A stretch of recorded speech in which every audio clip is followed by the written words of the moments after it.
So, been a little bit since we've done just a single simple roguelite here, especially not without any strings attached to it. Actually, let me not go in there yet. As you can see, not a ton of options to work with, but it really doesn't need them. It's pretty simple. But this is Cryptical Path. Neat little brawling roguelite.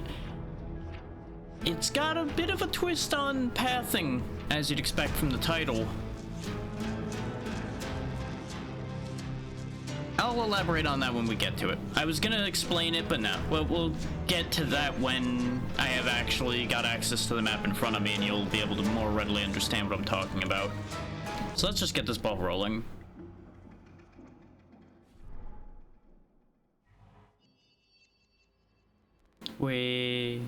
Who dares summon me into the Hexium? Ow. That's ground. After all this time, I do hope my butler and his staff took the opportunity to tidy things up before my arrival. Speaking of the little devils, where are they? Seems to be lights are on, but nobody's home around here. That's probably fine, right? Looks a little bit wrecked, but, you know, I'm sure it's fine. What puny creature dares invade my domain? What do you mean your domain? We're in the Hexium, and as far as anyone knows, I am the architect and the creator of this place. Impossible. I am the architect. Everything here is under my... I don't recall ever locking up such a creature in here. Where did you come from? Locked up? I'm the undisputed master of this prison, and my minions will reduce you to ashes, little runt. You can try, but I know this place like the back of my hand. Nothing will stop me from joining you when showing you who really controls the Hexium. Gimme. My control, give it back to me. Kill them all. Soon's in, soon. I told you, everything in here belongs to me. The rooms, the objects, the staff, and soon you'll be the centerpiece of my collection. You claim to wield my power. Creating rooms with control is not something just anyone can do. Yeah, you know. It is what it is. Things get weird at times. I was born with control in my hands. Let me show you how it's done. Now we have access to the map, and this is what I was talking about with the pathing being a little interesting. Because you'll notice, we have no exit.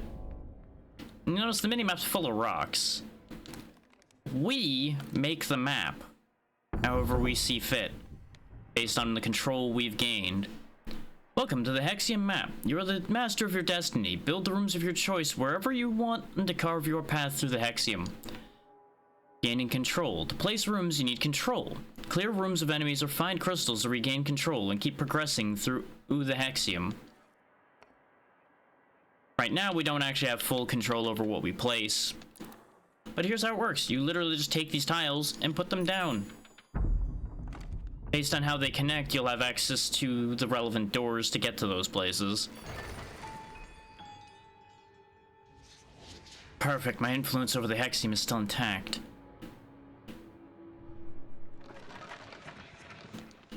Now for a little bit of training.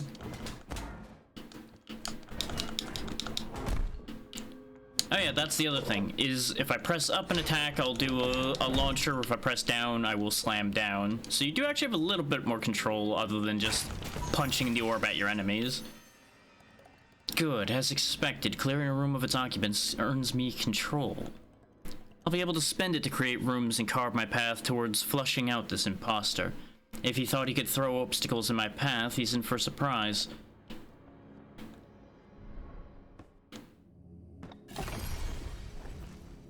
And we got the monkey's paw. If death occurs, the architect is revived.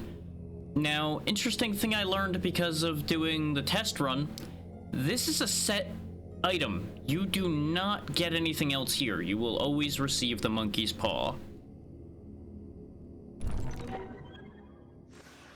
Perfect, I no longer need to worry about death. I probably won't have this luck forever. And they're not kidding about that one. But we gotta open the map again, open up our deck of cards. You'll notice we actually get to choose here whether we want to do combat training or dash training first. We have to do both of them, so it doesn't really matter. But you get the illusion of choice.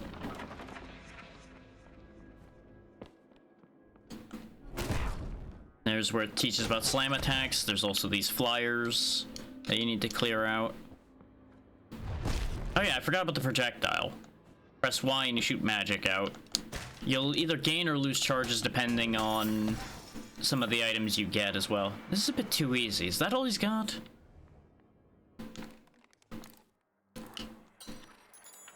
There we go. The next bit of tutorial carries on. Ah, traps. I just need to avoid them and get back to good habits.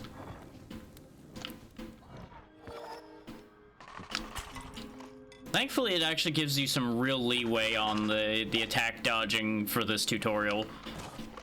Because I was literally just standing behind this enemy after long since having dodged away from him, and it still gave it to me.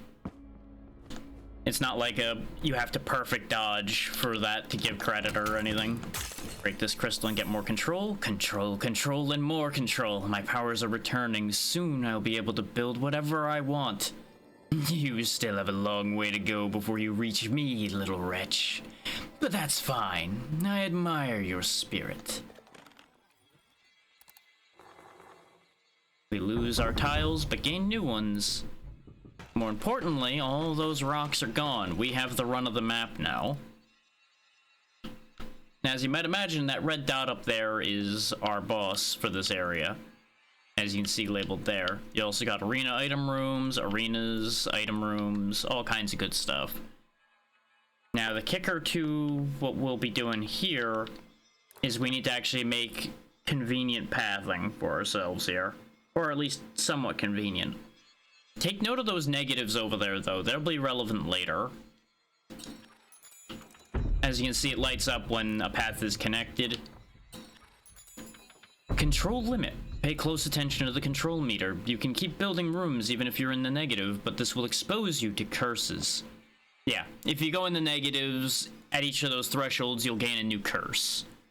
Now, obviously, you can intentionally throw yourself under the bus and get curses. We won't be doing that yet. All those pesky rocks disappearing. How satisfying. I'm now free of all constraints. And obviously, that was all tied to the tutorial. Those rocks were there just to limit you so that you didn't go crazy right off the bat and ignore what the game wants you to be doing to learn how things work. These bombs are fun because you can just slap them into enemies and they immediately detonate on contact. So expect to see a lot of use of those when they're around.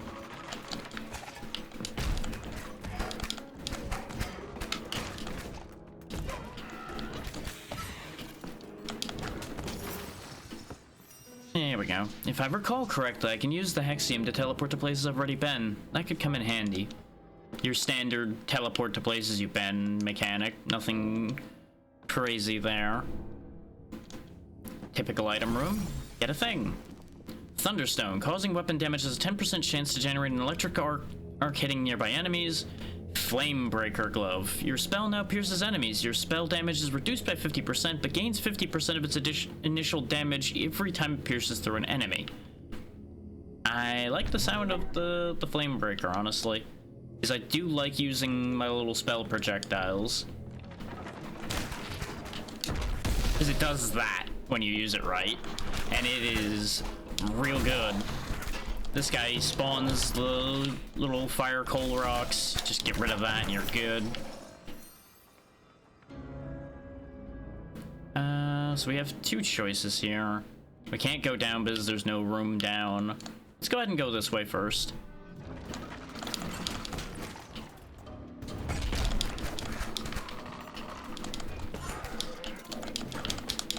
Now, this might seem really easy, but understand that the training wheels are still on at the moment. They're not actively tutorializing, but the training wheels are 100% still on.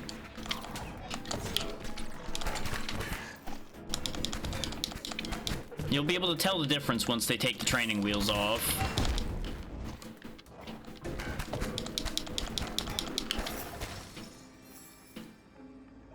Now, I do want to slap down one more room so that we can avoid going to the boss fight before grabbing this item over here.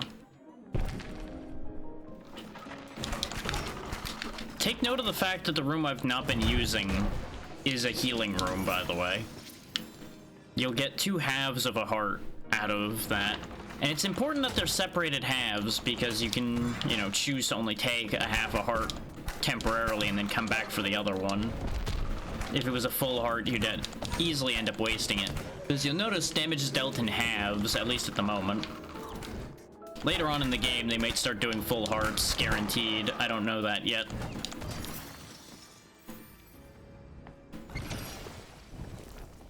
Ethereal Prism. Weapon attacks are now duplicated on the opposite side, dealing 25% of the weapon's original damage. Your first weapon attack generates an additional dice that extends its range. I like that idea. There we go. The first attack of every combo now has extended range. That is what we have, I think it's like a 20-sided die floating around behind us. I control the Hexium. You couldn't even defeat my weakest pawn.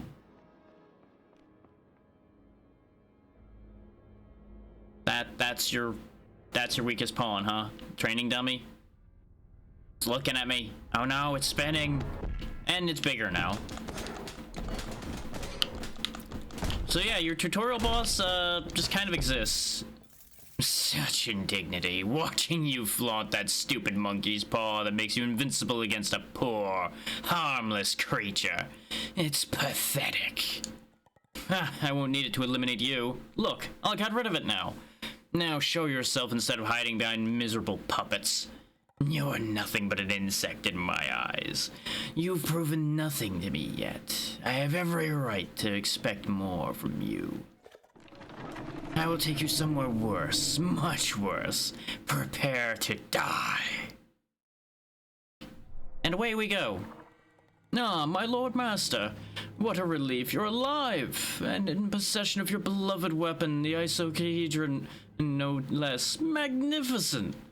Bernardo, I've been looking for you. I just ran into an imposter claiming to be me. What a joke. I understand now why you've summoned me here. Yes, my lord, I'm just doing my duty. This individual calling himself Doppelganger has proclaimed himself the master of the Hexium, and has taken control of it.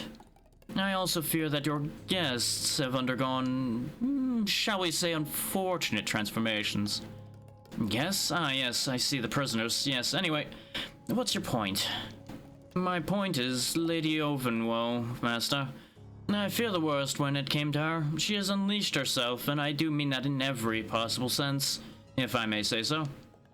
Not for long, I can assure you. Do not doubt my ability to regain control of the situation. I would never presume, my lord. Oof. So yeah, that's our butler. He'll be around. But now, we get a real map. Hexium Map Act 1, Dedale. As you can see, it's a little bit bigger. A little bit bigger than the tutorial map. Yes.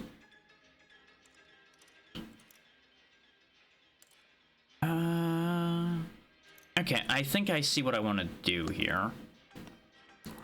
What I can do is drop a 2-block here. And a 2-block here, and that opens this whole area up.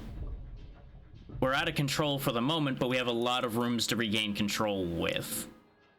What I'll probably do after I get the control built back up from these rooms is put a 2-block like here to get us to this item room.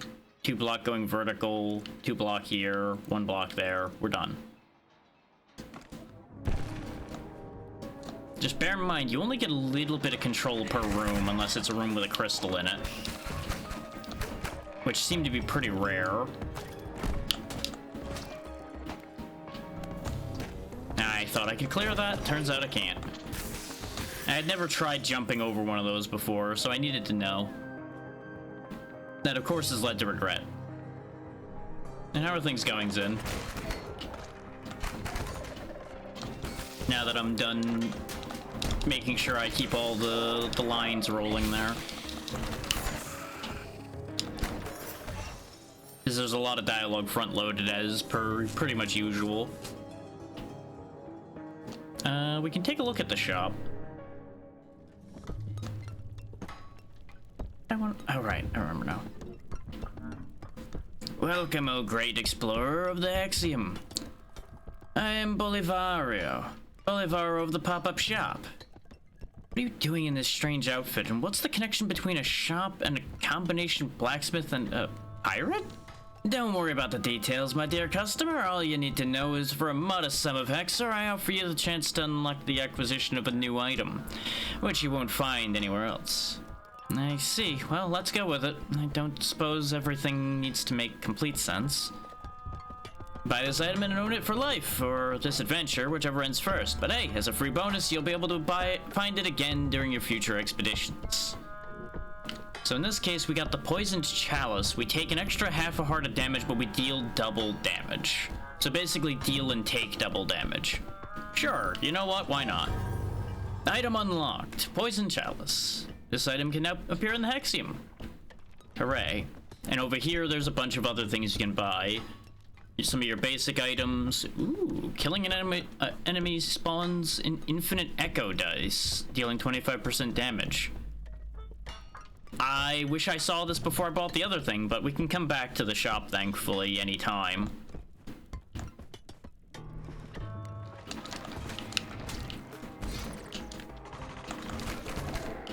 Oh, and the spikes you see down there through those grates, they will hurt the enemies as well. So they will be quite useful to us in certain rooms, just not this one.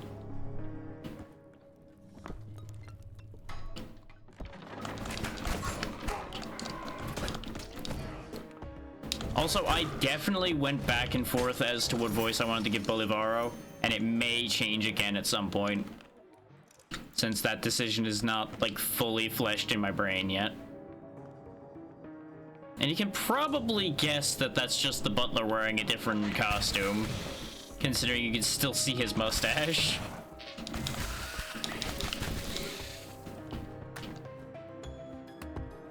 And I wanted to give a tinge of that, but voice just ain't doing the job on that one today.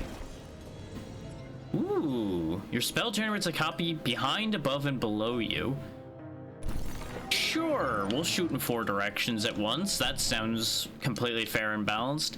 But yeah, these rooms are neat, by the way. This is just full of these guys, and you just break them open. No shell game or anything. I really did think it was going to be like a shuffle the first time I saw it, but no, it just is free money. You may be wondering what those blue crystals are. We'll get to those later. For now, just understand that that's our meta currency for the game. Further discussion of that will happen once we die.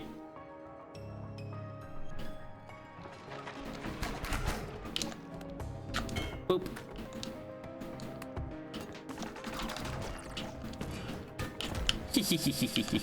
Yeah, your dash also kicks bombs around. Little fun fact there for y'all.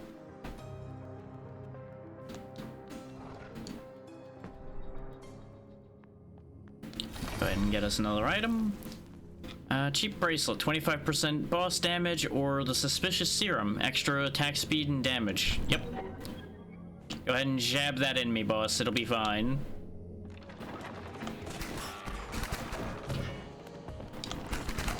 Combining that with the 100% extra damage we have, we just chew through things right now. I am going to use this healing room straight away. See what I mean about it being 2 half hearts? You just grab those and off we go.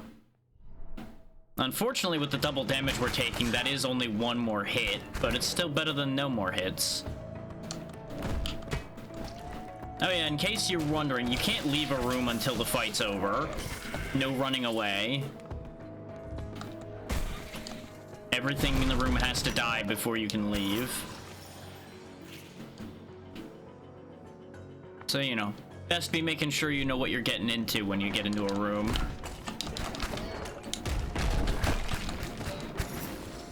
There we go. Nice and easy.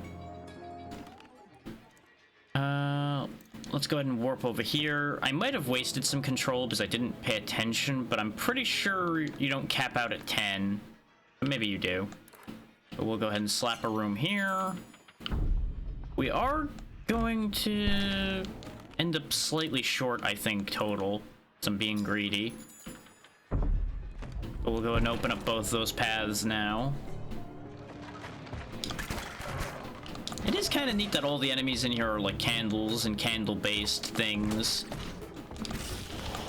For the most part, anyway. Like, the furnace is a little bit of a different thing, but it's on the same theme. But, like, even the flyers are little lamps with a candle in them.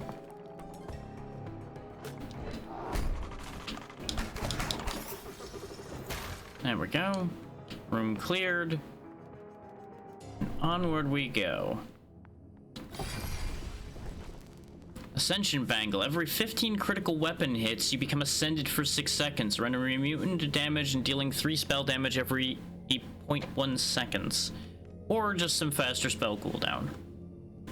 I don't know what our critical rate is right now, but that sounds too good to pass up.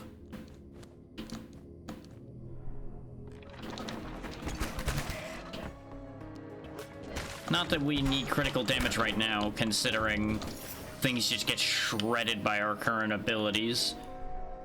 But, you know, future-proofing. That's what that's all about. You'll notice some of these rooms are a little bit the same. That's just gonna be kind of the way it is for a little bit. Because there's only so many variations on your basic arena rooms. Yeah, we've already got 3 control back, so what I'm gonna do, actually, before I go anywhere else is, so that I don't forget, I'm just gonna plonk that down there now. And actually, we have exactly the amount we need. Because each of those rooms should give us 1 control. Oh yeah, you can't look at the map while you're in combat either. It'll just yell at you like, hey, clear the room first, dum-dum. You gotta fight to win. Okay. Actually, I think we're gonna be 1 short because I'm not sure if the item room will give us 1 point of control or not. I don't remember. You would think I'd remember, considering I just found out about that not that long ago. But admittedly, I was not paying as much attention as I could have because I was busy audio balancing as much as anything else.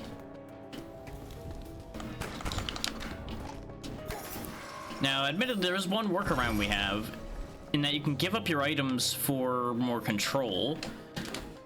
But why would I do a thing like that when I can get an extra hit or extra weapon damage?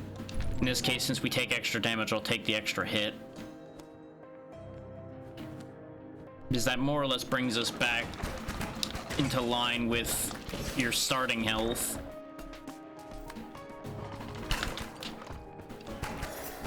Because, well, now with 5 hearts, you'd be able to take 10 hits at half a heart each. Right now, we can technically only take 6 hits. Less so right now because we have a half in play. Let's see. Flint Spurs. Your air jump generates a free spell beneath you, and all your spells now deal 60% of their total damage, or extra damage against bosses. Actually, I just had an idea involving that, so give me that. Okay, no, that doesn't do what I'd hoped. So, my theory was, would it combine with this, since it just says your spell generates a copy? I wasn't sure if it counted absolutely as casting the spell again or not.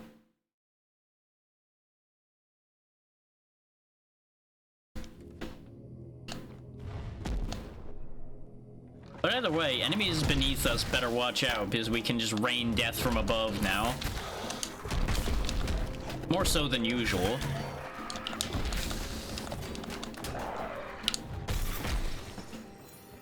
Nice, nice. Yeah, we have, yeah, as I feared, 1 short, so we're gonna get cursed here. There's not another choice I have. Ooh, lose 5 coins for every hit taken. Yikes. I liked the one I got before better. Ah, we're running a little low on control. Savor your curse. I suppose I'll have to stay above 0 then, and my only real curse is you.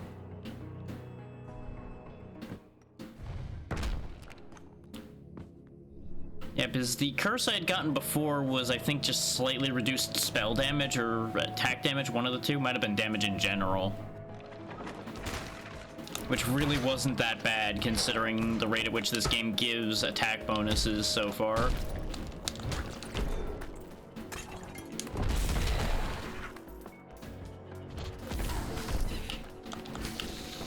Just squash that before it becomes a problem.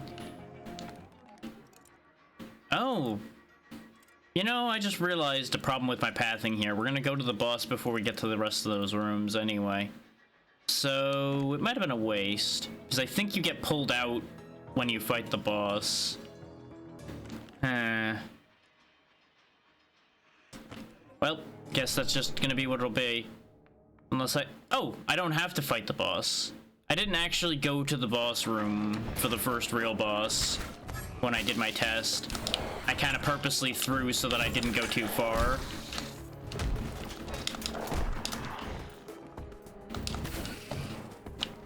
But as you can see by the state of my health right now, you don't even really have to purposely throw to be actually somewhat in danger early on. Even with the power we have. But we should be able to snag that healing room and be in slightly better shape as long as I don't do that. Exactly that.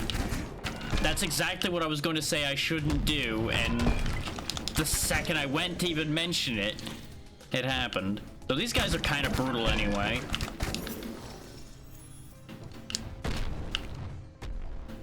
It's slightly hard to avoid their attack.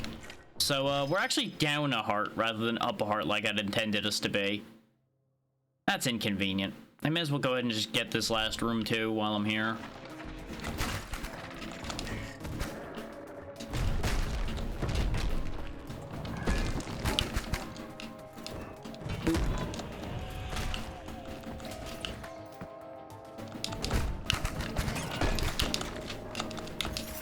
There we go. Almost got too greedy for my own good there.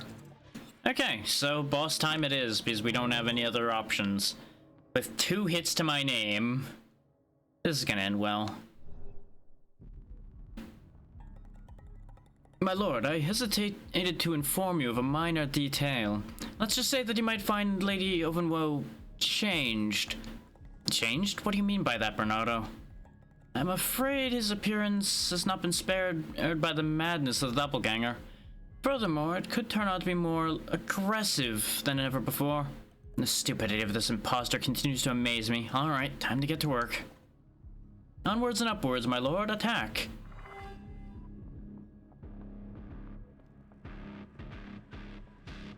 Ah!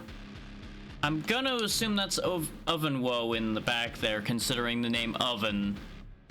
Yeah. Yeah, it seems likely, doesn't it?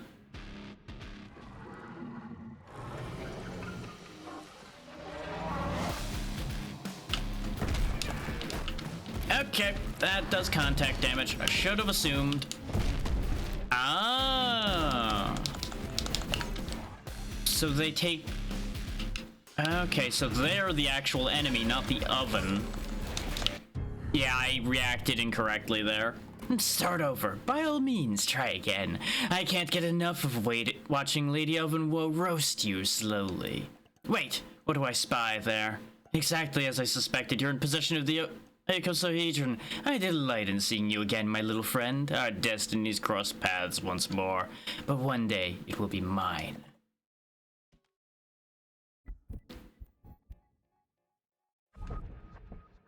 Okay, so I should have dashed through that charge. The cell of the Hexium. I haven't been back here since its creation, millennia ago. Yes, where it all began, Master. I'm afraid it seems like you'll have to learn everything over again. It's much warmer than I remember, and far less dusty than I imagined. You've done a good job, Bernardo. Thank you, my lord. How about a little refresher on what you can find here as a welcome gesture? This is your collection board. Here you can review your archives, learn more about the prisoners of the Hexium, your acquisitions, and everything you've built in the past. You will also have access to all of your greatest achievements. You will be generously rewarded with frozen souls for them. Join me here to spend those frozen souls to reclaim your former glory and regain full control of your creation.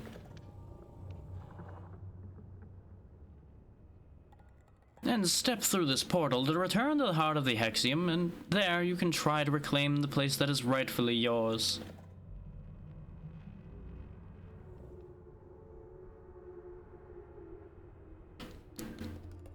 I was so afraid you might have died for good, my lord.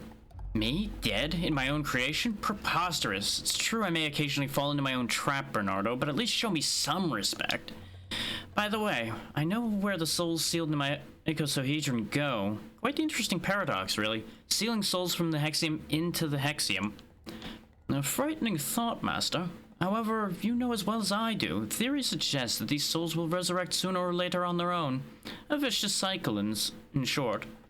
That's true, Bernardo. I have no other means at my disposal to get rid of the doppelganger. I need to reach him to defeat him. He also seemed very interested in my icosahedron. I shudder to think what he'd do with it in his possession.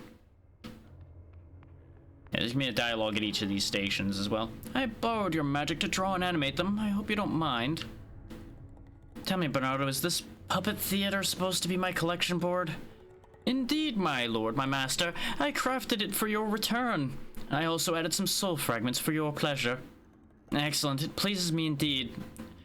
Oh, I see you've included a few extra items. Superb.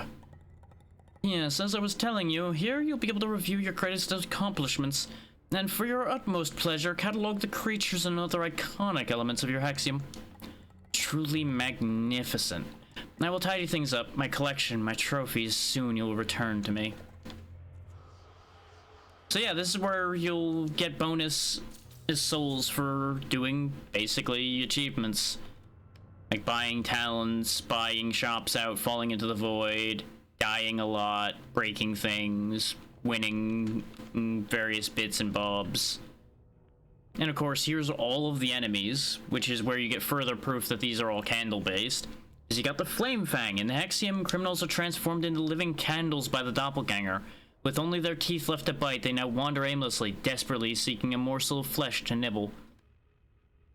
The Flame Fang Ling.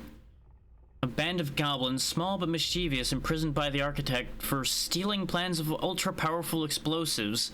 Their only assets are their size and speed. The Scarecrow. Once powerful and feared guards in the Hexium, the doppelganger transformed them first to prevent any resistance. Their souls now wander like pathetic scarecrows. The Scorchling. Don't be fooled by their appearance. Behind their frenetic leaping lies the souls of children taken in by the architect during the War of the Five Hands. We'll start with the Firefly first. At one time, the Hexium hosted these devoted servants of the architect who hunted down vermin in the dark corridors of the prisons, their flickering lanterns illuminating the darkness. Then the Cursed Firefly. Some Firefly servants, corrupted by the void upon the doppelganger's arrival, have become shadows of their former selves and now spew cursed flames. Once loyal, they are now damned for all time. Inferno. Infernos were once loyal to Lady Ovenwoe and the most talented blacksmiths in the Hexium. They allowed children to play and warm themselves in the corner of the Eternal Forge. The Wax Anomaly. In the Hexium, creatures born from the void roam among the transformed. The Wax Anomaly's amalgams of wax and metal spread chaos while growling in an unknown language. And of course, Lady Ovenwoe herself, a cruel and ambitious noblewoman who was the first victim of the doppelganger. He transformed her into a raging chimney, harnessing the strength of her contemptible personality to increase her power. And you can see how many you've killed and how many times you've died to them. So far we have one death just to Lady Ovenwoe. And then of course you have your places. Dedale. The Dedale, once a sanctuary of the servants of the Hexium who maintained the halls or guarded the prisons, has become a haven where only the truly deserving can find redemption.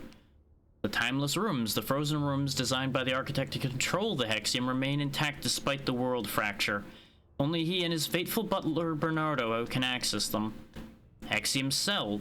In the heart of the Hexium, the cell shields the last untainted souls from the doppelganger's influence. The architect's magic remains intact there, safe from his malevolent double's disruptions.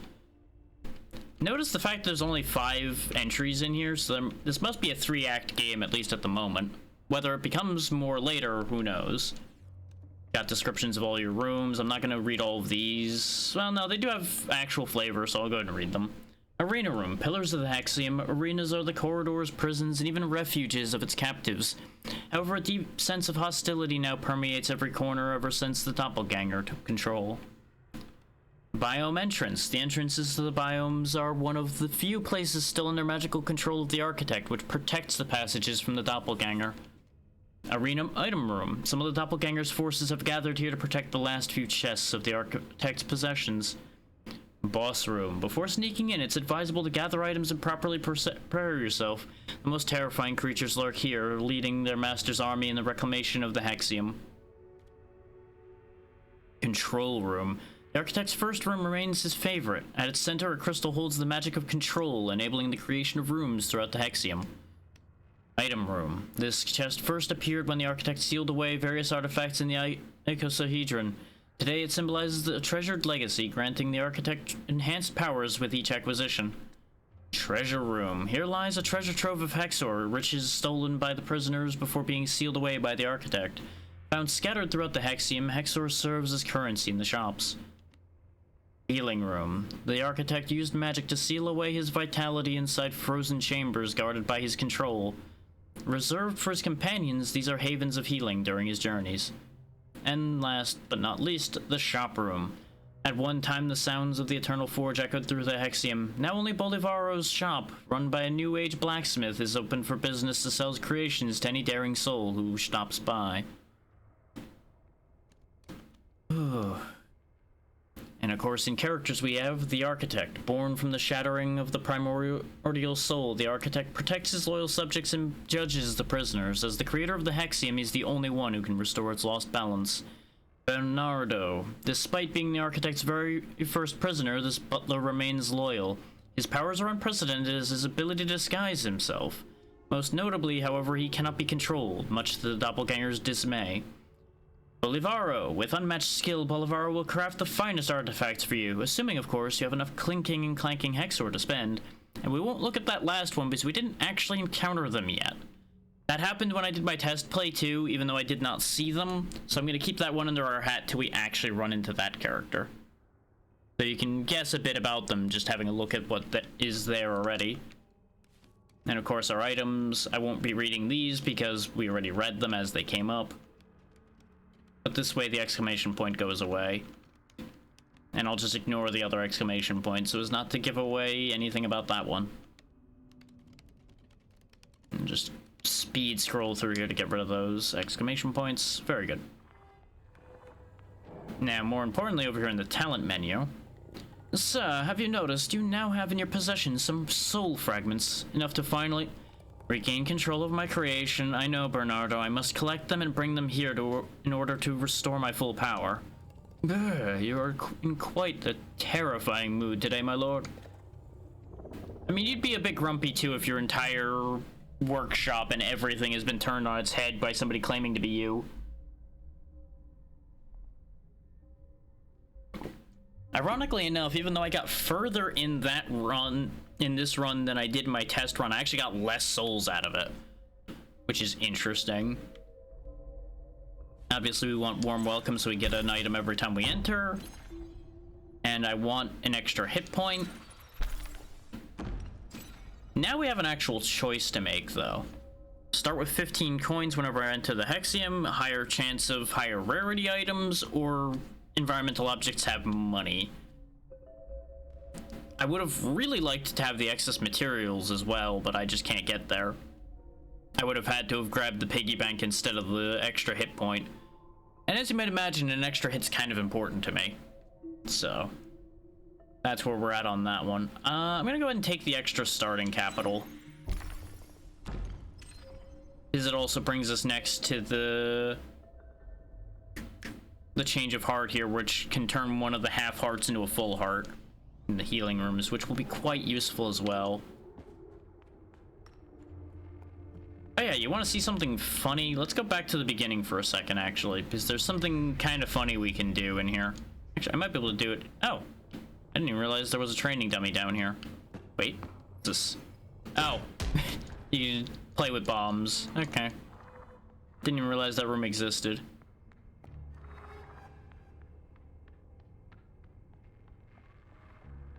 Yeah, you can just jump off. And it puts you over here at the exit. Now, the best part about that, though, is if we come over here to our achievement board, it's actually worth 5 points to you. Just hurling yourself into the void. And since we have these other 5 points from buying our first talent, we actually have enough, I think, to buy something else. Ah, he has more dialogue. Well done, Master. Well done indeed. And a third well done for good measure. I see that you've begun to master some of your more, interesting talents. I need more, Bernardo, and soon before this miserable doppelganger becomes too powerful. Yeah, now we can grab the piggy bank since we have 10, which will put us in position to get the increased control next time. Because I'm assuming I'll be able to get 15 soul shards before I fail this time. My mansion will melt you like a candle. Good for you. Auric Obsession. Grant 1 coin for every 20 combo points. Every 30 combo points, 3 spectral bombs fall around you. I don't know if I'm that great at getting combo points, so I'll take the lower of the two.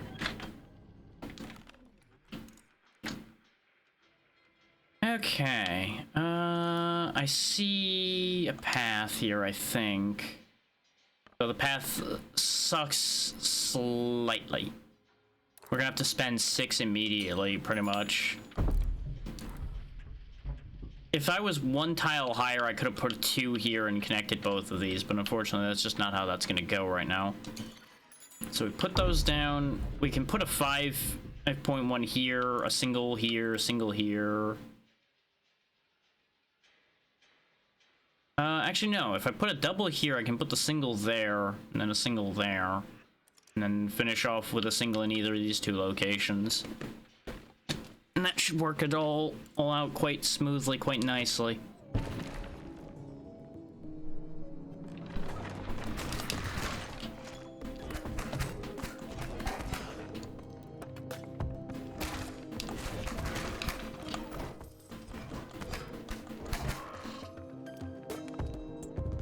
Free money. Thanks to the hidden box of treasure. I didn't know they actually would have items in these rooms outside of what was listed, so I'll have to keep that in mind.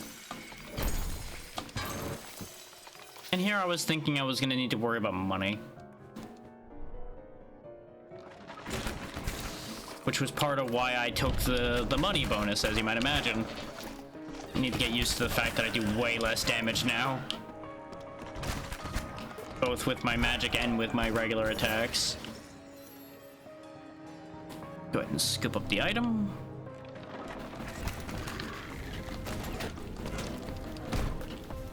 I keep fumbling dealing with these flyers as far as their shot goes, because I keep thinking they'll either be dead or they'll shoot sooner than they do, which keeps just getting me clipped now and then. I mean, if you want to be down there in Spike Land, you know what? You do you, buddy. That'll sort himself out. Oh, speaking of sorting himself out. Huh. Awkward.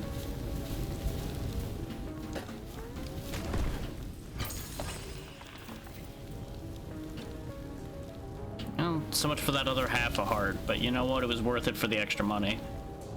Probably. 2 shards per enemy death. 15% chance to spawn a spell residue in all directions when an enemy dies.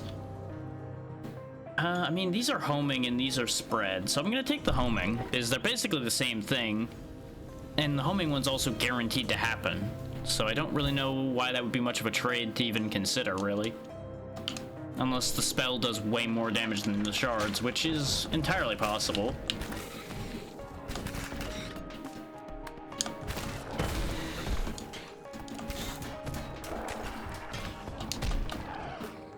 I'm not, there we go. I was gonna say, I'm not seeing those shards, but that's because they're real small and hard to see, which is fine. Let's see.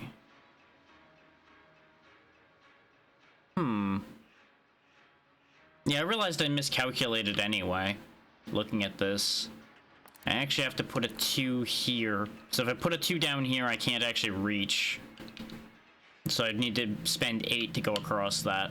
But if I spend 5 here, I can then spend 3 to get here. So that'll work out just fine. Because we also have a lot of rooms left to clear yet, so we should make up the amount of control we need along the way.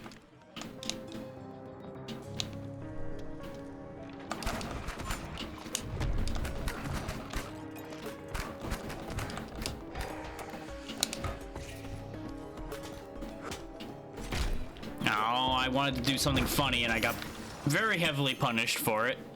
Nothing new there. I was gonna uppercut the bomb into him because it would have been funny. The game just went, no funny allowed. You gotta be better before you can do funny.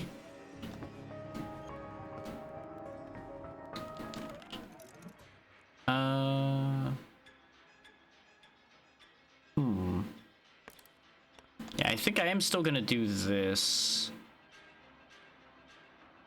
Because if I put it here, we then end up... Actually, no, it is gonna be 1 cheaper, isn't it?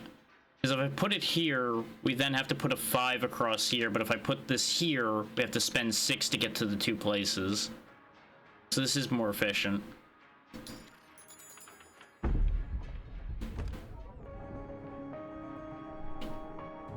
It's only a bit more efficient by 1, but it's still more efficient. And 1 could be the difference between getting cursed and not cursed.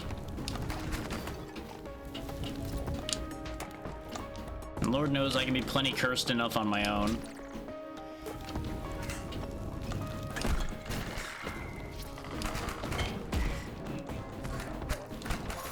There we go. I do appreciate that the traps shut off when the fights are done, so I don't bumble into them because I'm hurrying. 1, huh? Thanks. Love that for me.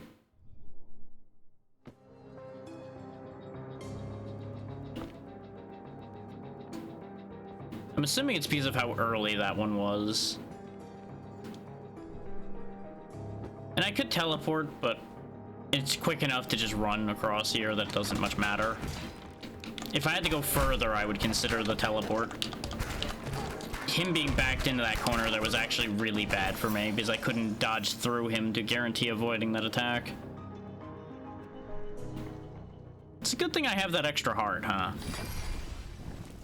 Shattered heart. Your weapon doesn't return to you automatically and pulses 1 normal shard every quarter second, reduced by attack speed, dealing 5 damage each. Or we get the poison chalice again. Let's actually try the shattered heart. Okay, so that's how that works. So if I just keep attacking, it'll still come back to me anyway. Oh, but hitting them with it doesn't do damage anymore. Interesting. So I'm playing a dodging game now, basically. I just can set a turret and then I have to play keep away. Huh. That's less interesting than I had hoped it was gonna be. But on the bright side, we got enough attack speed that shoots pretty quick.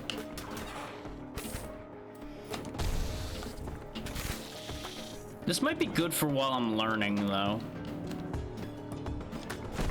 This way I can actually, like, learn patterns and stop trying to brute force my way to victory through things. Even though we all know brute forcing my way to victory is what I'm good at. He'll die eventually. There we go.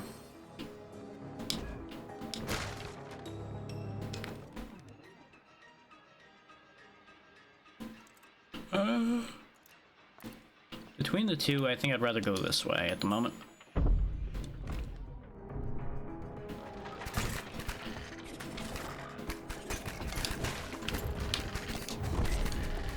My reflex of just swinging at my enemies immediately, though, is definitely going to get me in trouble at some point with this effect active.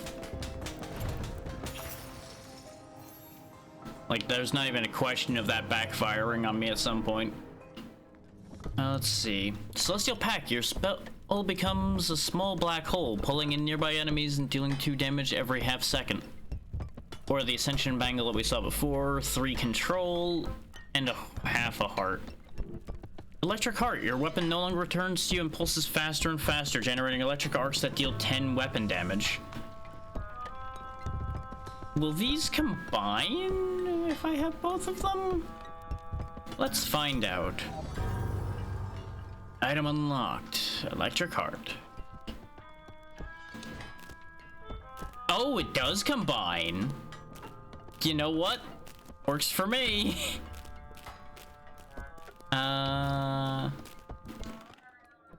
Based on my calculations, in order to get into here, I can just put a 3 here. Instead of worrying about putting the 5 there, actually. So these 2 rooms would get me there, and these rooms will get me over here, so I don't need to buy the control. We'll go ahead and take that half a heart and be on our way.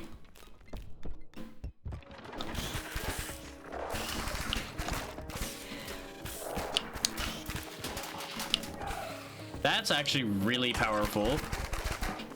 This combination right here, this combination is stupid and I love it.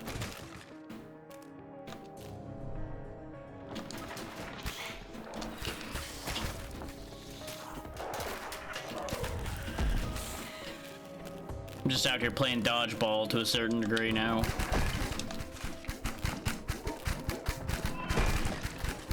Which I guess, nah, you kind of always were playing dodgeball in this game, just at much closer ranges. Zed, thank you for the raid. What were you up to today? And how you been? It's been a little bit. Howdy, Wildwood. Welcome in, everybody.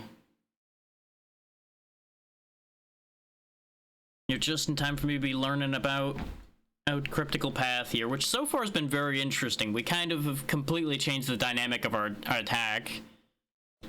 Because ordinarily you're supposed to be slamming this icosahedron into things, but now it just kind of floats there and keeps zapping things.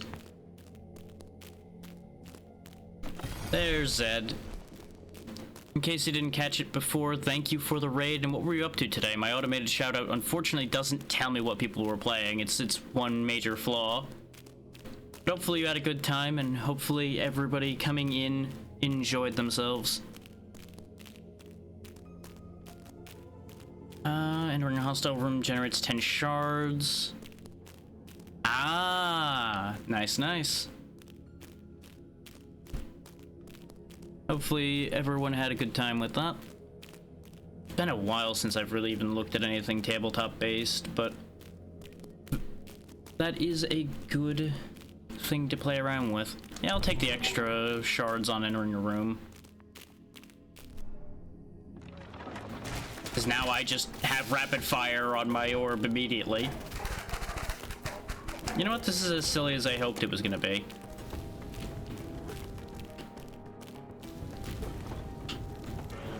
Just going to go ahead and put that there. Wait for the fire to get out of my way so I can actually see what's happening there. There we go. Nice and easy.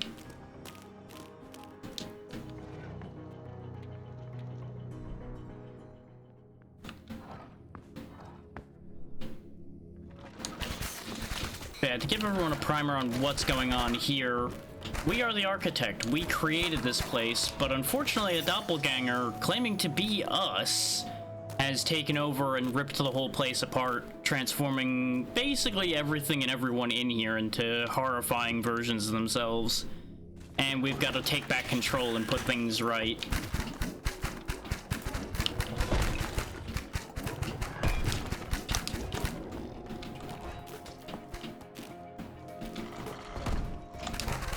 Come on. There you go. Just take yourself out on the spikes and save me the trouble. So let's go ahead and head back up this way. This is the neat thing about this game, is we're actually assembling the field ourselves piece by piece, aside from fractured parts that were already here. Like, all of this spawns normally and you have to connect the dots basically. So we'll go ahead and slap a room there and slap a room here, and now I can access everywhere in this section. I could obviously add more rooms if I had more control, and then have more rooms to do before doing the boss fight if I feel like I need to. I can even go over my control limit and get cursed if I really want to. Yeah, ordinarily I'd be doing full melee combos to push the orb around, but thanks to the artifacts you see down in the bottom left there, I can't really do that anymore.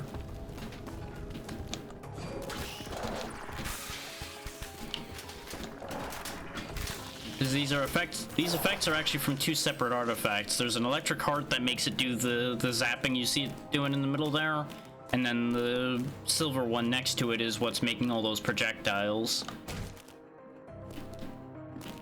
Both of which separately stop you from doing your melee attacks at all in exchange for the other effect.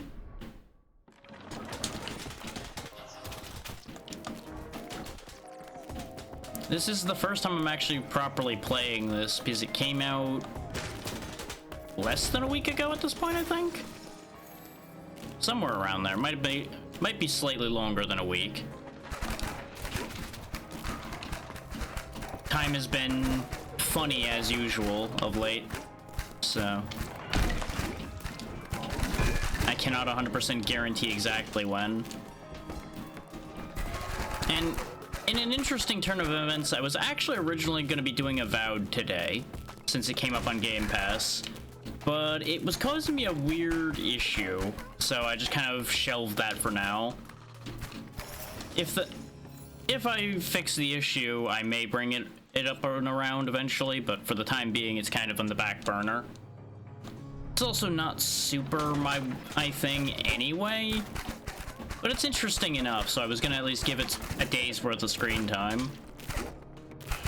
But, you know, things that cause complications just end up getting left by the wayside. That's just how it be.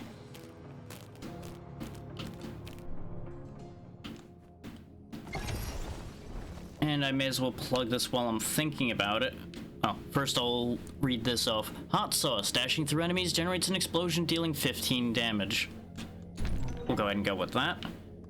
But yeah, I know many people coming in from Zed probably are of the same mindset a bunch of us are, that they're very interested in retro things, so I will mention I will be playing some Archipelago with a friend of mine on Friday. Now, it won't be an actual retro thing on my part this time, but it will be a retro-themed game, Lunacid, based on the old Kingsfield series. The reason why I was bringing that up in connection to retro is usually a lot of what I end up playing for Archipelago is retro. So if you're into that, you may want to take a look at the VOD channel for the other Archipelagos I've done, or come in the future when I inevitably do another one. Occult bandages. When damaged by an enemy, you receive a shield for 3 seconds or until the room gets cleared, whichever happens first. That seems like a really good idea, but I need to know if this works the way I hope it will. Because if this creates echo dice that also shoot bullets, I'm about to do something really stupid, and I'm going to be very pleased with the results. Yes, it does. Yes, it does. Breaking the game, as we all love to do. Do do do do do do do do.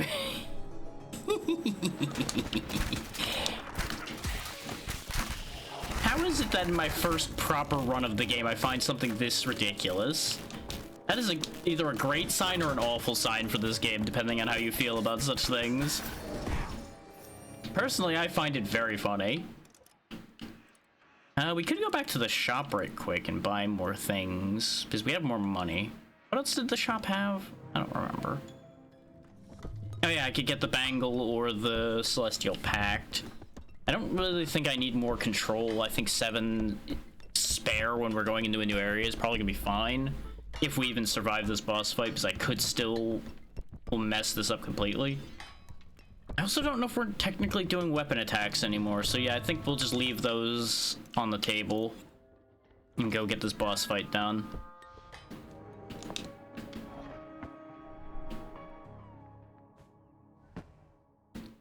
There we go. Time for round 2 against Lady Oven Woe. The big old oven. Now, what we learned last time is it's not actually the oven itself we're fighting, it's the little demons that come out of the oven that are actually the targets here.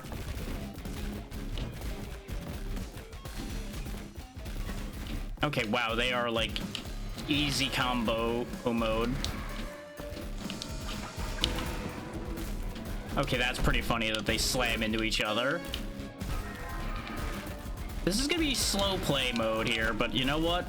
It's probably for the best, considering how I screwed up the fight the first time. So I should be throwing my spell at them too. I have charges of it, I should be using them.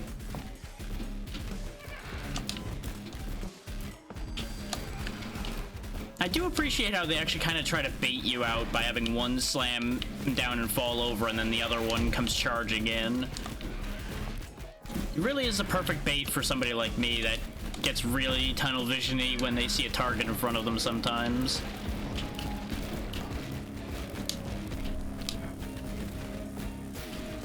Yeah, no, these powers are definitely easy mode. Is you can just so easily just focus on dodging instead of worrying about getting attacks in. Since, you know, auto-target attacks.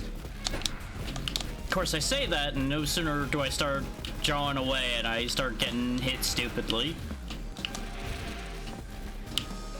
Because I start getting greedy. Me as well. There we go. They died off screen. Go ahead, I see what you're trying to do, you little runt. You're going to use your icosahedron to seal the soul of that vile pot. Become stronger. Do it. What do you mean? I defeated her. It's done. Leave her in peace and let me pass. I am the source, the heart, the very roots of the Hexium.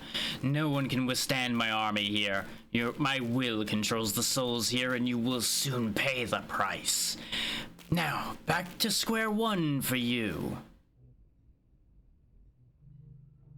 Now, Act 1, the opening scene of your epic journey. The doppelganger regards you as a nuisance, and the Hexium, even worse, no longer recognizes you. Now we go to Act 2. The Hexium is growing. More curses, more perils, but also more rewards. The duel with your double enters its prelude. Your victory over Lady Oven Woe has awakened the Hexium and unnerved the dastardly doppelganger. The isolated archives are now within your reach. More rooms. New rooms have appeared in the Hexium, offering more challenges and strategic opportunities. The item room is added to your hand. Place it in the Hexium to obtain more items. The bomb room is added to your hand. Place it in the Hexium, then fire a bomb to destroy any obstacles in your path. New biome. The Isolated Archives, a brand new environment brimming with secrets and trials. Enter the Isolated Archives after defeating Lady Oven Woe. So do I get to go there? Or... Nope, that counts as a win. Interesting. So I guess each run technically gets longer then. Interesting. I did not anticipate it working that way.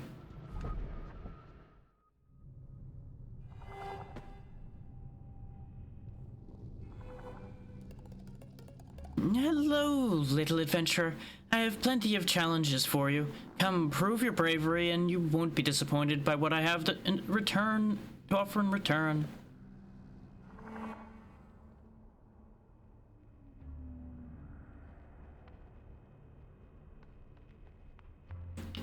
Do you have anything new to say now? Other than talking about the children? My lord, do you feel that? That power? You sealed Lady Oven Woe, didn't you?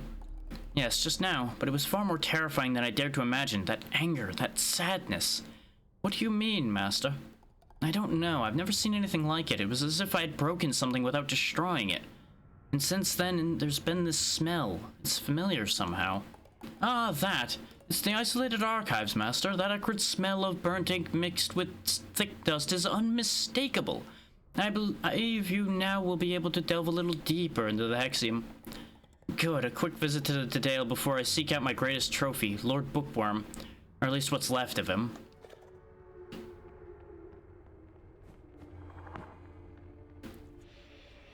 And of course, we get our 10 points for defeating Lady Ovenwoe.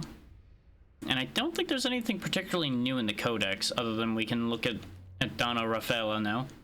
Exploring the rifts of the Hexium is dangerous. For a long time, only the Architect could manage to do so and return in one piece.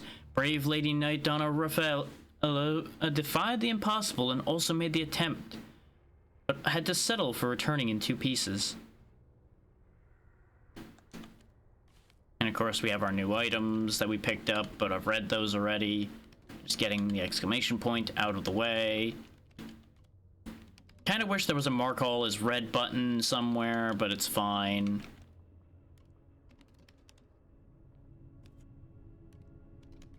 And I suppose it makes sense to not have you just proceed all the way through, because a run might scale so hard out of control that you just power through the whole game in one go.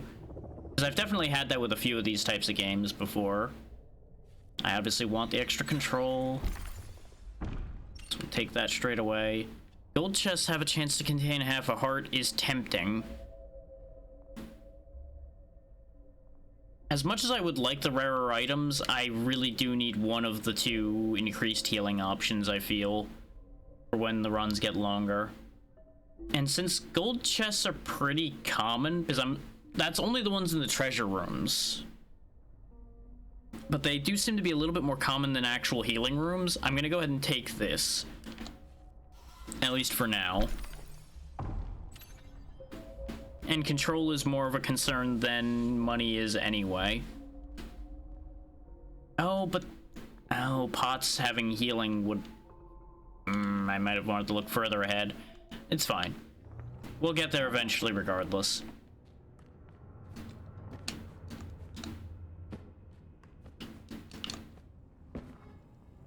So do I actually, like, go in this door? Oh, this is the challenge door, not the door to the... archive, okay. Which challenge will you choose today, little guy? Little adventure, who do you take yourself for, Bernardo? I'd gotten used to you showing me proper respect. Oh dear, little adventurer, I've looked around, but I don't see any Bernardo here. I go by Donna Raffaella, the great knight on a quest to conquer all the challenges. Ah, yes, of course, if you say so, Donna. And so, what are challenges? It's like a normal Hexium expedition, except it's different, you see. Each challenge comes with its funny twist, just to make things a little more difficult. Okay, it might not be entirely obvious, but I can't wait to add a little spice to this whole mess. Okay, and you also get rewarded with specific items by doing these, it looks like. So I presume that these are permanently available items, like they will show up in future runs after you clear these challenges, probably. So that's good. I don't think I really want any of these too much at this exact second. Oh, it even gives you, like, set talents for these too, which is kind of neat. Yeah, none of these are blowing me away. The mushroom tea would be nice, and the bonus damage from the rehabilitation liquid would be nice. I don't know what those curses do. Yeah, we'll go back to challenges later. If we clear Act 2, we get more of them anyway, so it really works out. Our rivalry can only end with your complete destruction. You know, I feel like that's my line. We'll take the shield this time. That seems like a good idea. What do we got? Yeah, now we have all of our extra rooms.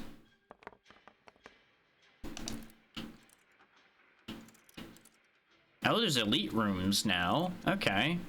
I wondered when they were going to come into play, since they were elites were mentioned in one of the talents. Sacrifice rooms as well, trade health for items. Now it's getting spicy. Okay. What I think the play here might actually be is we put a double right here. This way we get immediate access to the 3 rooms above me. And that'll pay for itself mostly. We put a double room here. which gives us access to these three, and again, pays for itself mostly. Then we slap another double room going down from here, because it also moves us closer to these three at the same time. Now, I'm probably gonna just let these rooms over here be and just not bother with them, because they're all disconnected and way off to one side. So the next part would probably be use a 2 block to connect to this whole mess here. 2 block here, 1, maybe 1. Because a treasure room would be nice, considering I mentioned they were so common before. And I might actually hold off on opening the chest in that one treasure room we do have. Oh, that guy's different. He shoots. I'm glad the same area gets new enemies as you progress through the acts. That helps spice things up a decent bit. I appreciate that. Because otherwise it'd be very easy for these to get real samey as you progress through the earlier parts to get to the later parts. A lot of these types of games do get that into a bad spot, where your first like half of your run is the same over and over again because there's not enough either biome variety or enemy variety in the early game. Because, you know, the focus is later on, obviously, but the game needs to be satisfying until you get to said later on. Otherwise, your average player isn't going to get to the later parts, because they'll just get bored. Yeah, let's leave these chests alone since I have full health. And we're not at a shop right now, so it doesn't need to be a thing at the second.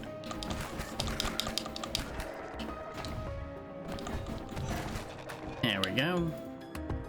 Where's this last guy? There he is. Okay. Nice and easy. No big problems here. The temptation to break those chests open is so strong. But I wanna wait because I don't know if I can leave the hearts on the ground or not. And like I said, I have no need to rush breaking them open because of the fact that what am I gonna spend the money on? The shop that we can't reach yet? Doesn't really change anything.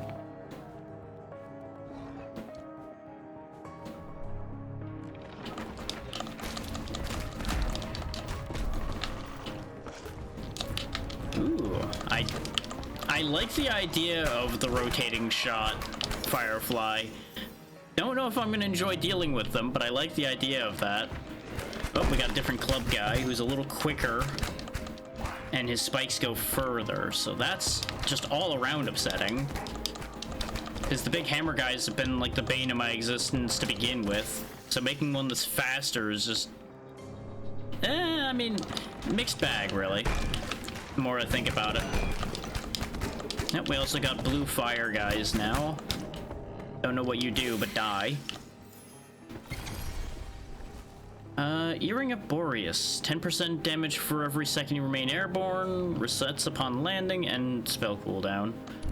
I'll take the extra damage while airborne, because we can hold ourselves airborne for a decent bit. Go full Devil May Cry on these guys.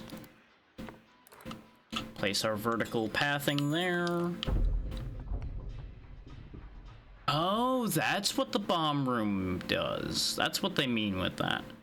Because they talked about destroying your enemies with it, so I just assumed you'd get like a bomb you could take with you and roll around or something. Instead, you could actually get rid of rooms, which is interesting. We don't have enough to put anything too cool down, so we'll just put a regular arena room there. And then we'll warp over here. The warping could do with being a little more seamless, but it's fine. It gets the job done and it doesn't really delay you much. It just takes me out of it slightly to have the cutaway happening. I got yanked into that by my own attack. That was entirely my own fault. Which, fun fact, that's how my test run ended, by the way, is I got pulled forward by an attack into a spike. Probably the single most embarrassing way the test run could have ended. On the one hand, I'm glad it wasn't caught on camera. On the other, I have to share it because it was funny.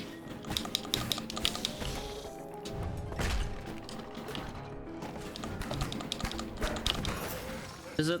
At the end of the day, if you have shame, I don't know if you really can be a streamer and have shame. I feel like those might be almost mutually exclusive concepts. Let's look at what's in the shop. Starry Cupcake. When your spell hits an enemy, they become overloaded for 5 seconds. An overloaded enemy receives 5 additional damage when attacked. Not that excited about that, but that would be useful. Flammable liquid. Enemies explode on death, dealing 15 damage to all nearby enemies. And the bangle again. I'm interested in the explosive liquid. I mean, shocking concept, really. Me being interested in something that makes things explode. Let's go ahead and grab our treasury room items, though. Or in this case, our treasury room money. And there was no hearts in there anyway. Well, never mind. I tried. Once we have more control, I might actually put a shop down. See if we can get a better shop than that one. The only place I could put a shop down right now and have it actually connect something new, though, would be here, which isn't great.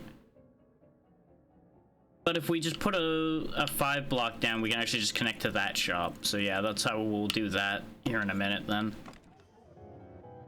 And that'll take care of itself just fine.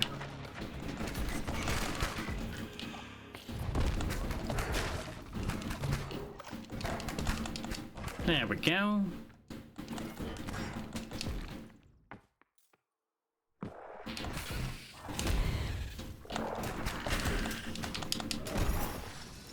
No problems at all. I could have used this bomb, but you know. It was on the wrong side of the fight.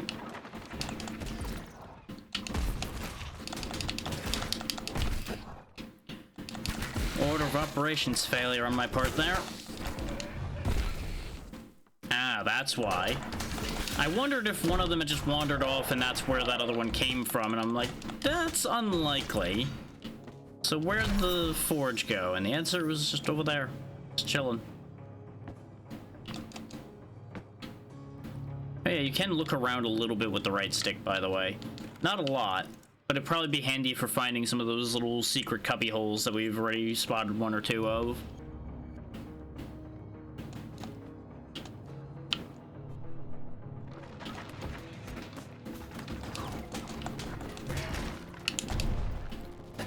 I keep forgetting my spell has that much knockback. Wow, those spikes go really far. Yeah, they definitely have made this area more dangerous in Act 2, which, like I said, is a good thing. Just sometimes there's a little bit of surprise adaptation that has to happen.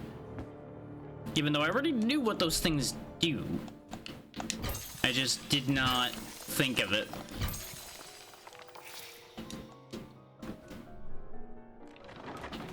Oh, this room is unfortunate. I don't like this room. Want to sell room I found. Please take it back. Do not want.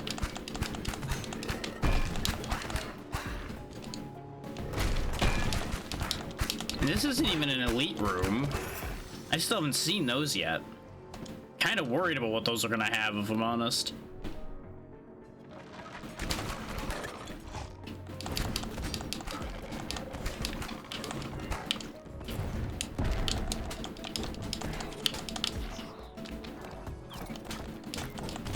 There was something else I was going to talk about connected to the whole tabletop thing. And my brain just came back around to that concept even existing just now, and I wish I knew what it was I was going to talk about, because it's gone now. Maybe it'll come back more fully in a minute here, since my brain seems to be operating on a bit of a delay at the moment. Maybe given some time, it'll catch back up. You know, the classic focus split thing is definitely coming to fruition here. Just a little bit. Because especially now that the area is a little more dangerous, I have to focus just a touch more on what I'm doing, or I'd be throwing even harder than I am already.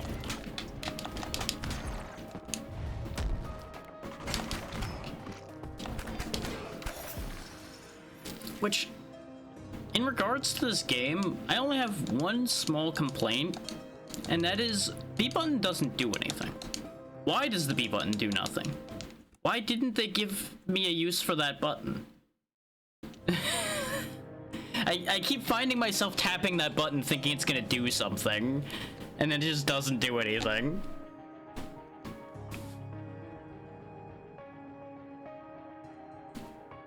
So who knows, maybe as we go, maybe we unlock something on that button. It just seems weird to have 3 out of 4 of your face buttons do something, and then the 4th one just is there.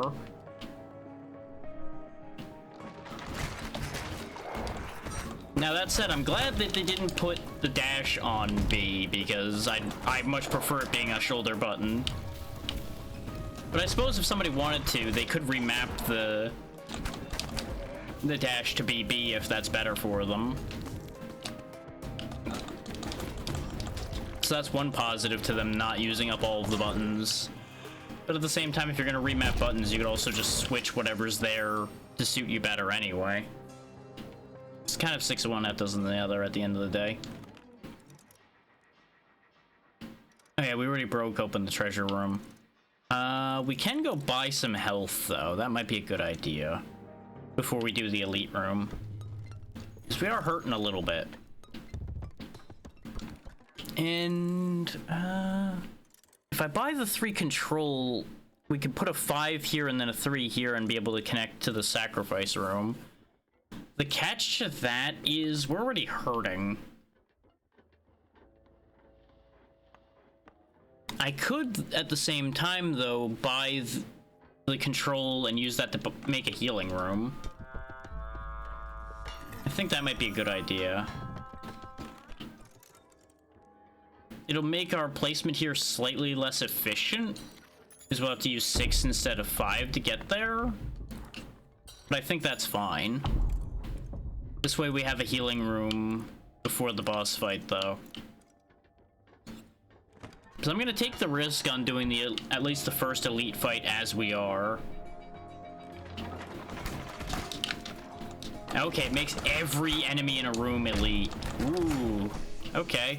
A little bit spicy, and it looks like they get random bonuses as elites usually do. I don't like that little green zone. That seems bad for me. Okay, so the red ones just have a bunch of extra health. The green ones leave poison behind.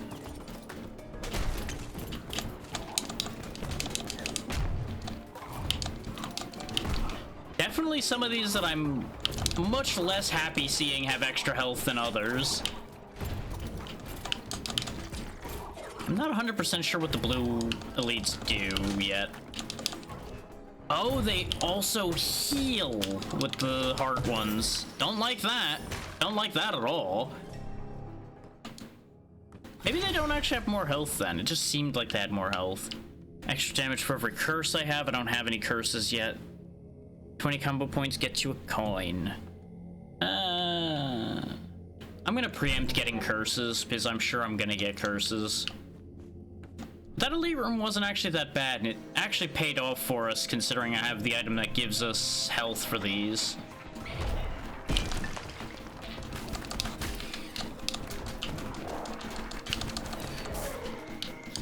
Oh, I think the blue might just make them faster?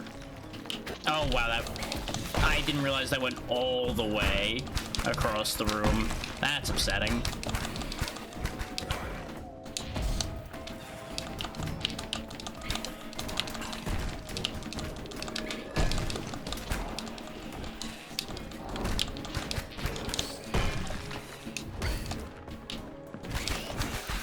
There we go. Nice convenient splatter there. Okay, so we got dinged up a little bit, but we mostly came out of that fine.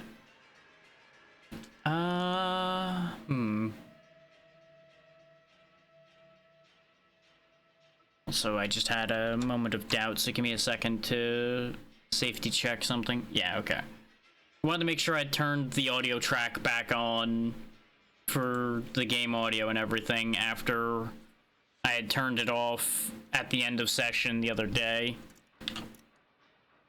Because I was pretty sure I turned it back on, but brain must check what brain must check.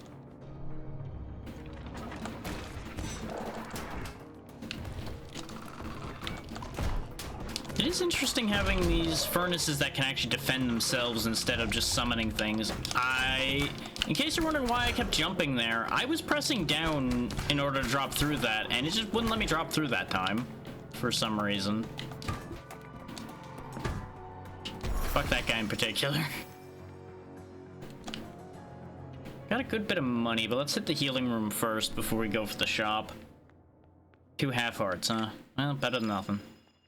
And that's why I was on the fence initially about making the extra healing room, is because they don't heal for a lot. But it is still better than nothing.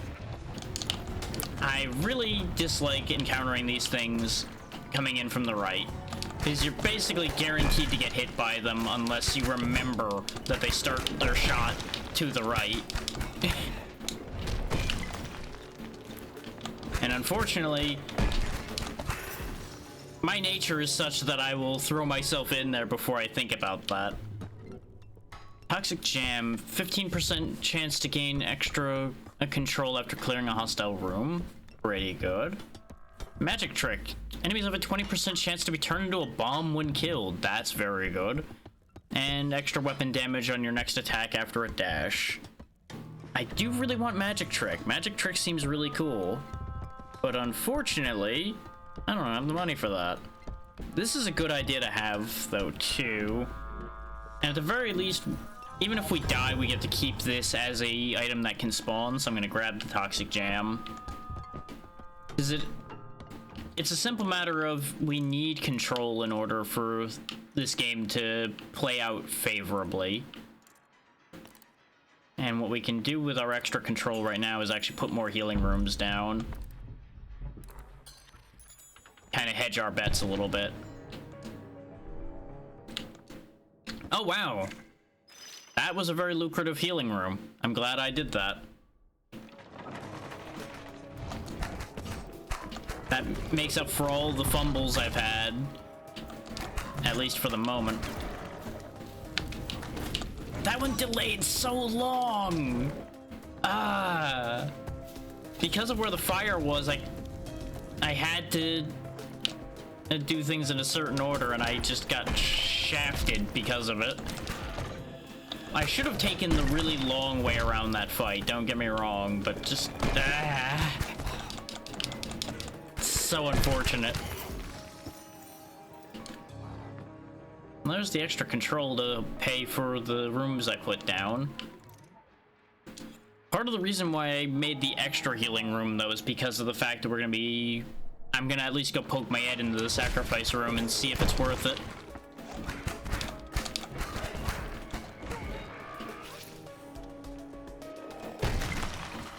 And even though we've gotten a win against the boss of this area, we're fighting under very different circumstances this time, since my attacks are regular attacks again. Okay, just 1 full heart. That's fine. Not the best, but that's fine. 2 hearts for it, huh? Oh, my favorite room. Let's see if you have it in you to sacrifice a few hearts. 2 hearts seems like a really bad trade, but we do have the control to summon another healing room, so sure. Let's see if it's worth it.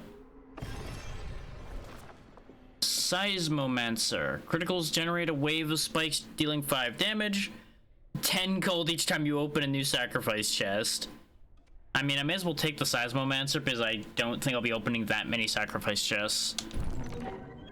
Not that I'm convinced I'll be getting that many criticals either, but I think it's still the better of the 2 choices. But yeah, with 2.5 hearts, I'm not confident doing the boss fight, so I'm gonna go ahead and make another healing room. I know it may seem like I'm cheaping out a little bit here by summoning a bunch of healing rooms, But remember, it'll come back to bite me later as far as control's concerned. So, it has its means of balancing.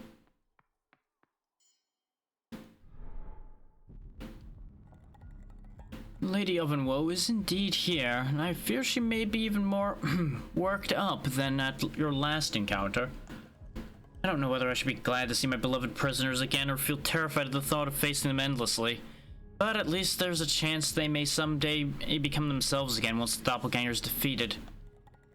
Well done, my lord. You are quite formidable indeed. So she's stronger now?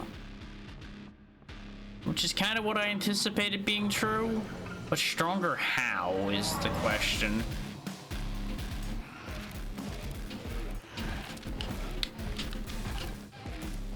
Because they seem normal at the moment, but it might be that there's like an extra move somewhere.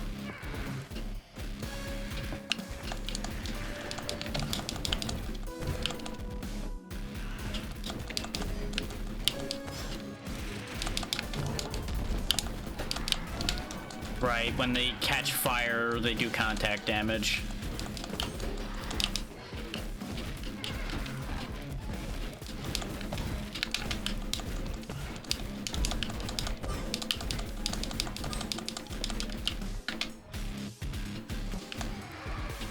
One, two, three, collide, so I can beat them up. We are doing good work here. Up. Yeah, there's the change to the pattern. And I assume once this one's done doing it, the other one will start doing it. No? Only one? Okay. Can't afford to double jump over that anymore. Oh, I did not see that. I don't know how I didn't spot that attack coming in, but I should have, and I fucked up. Okay, new pattern's a lot stronger. Gotta keep that in mind.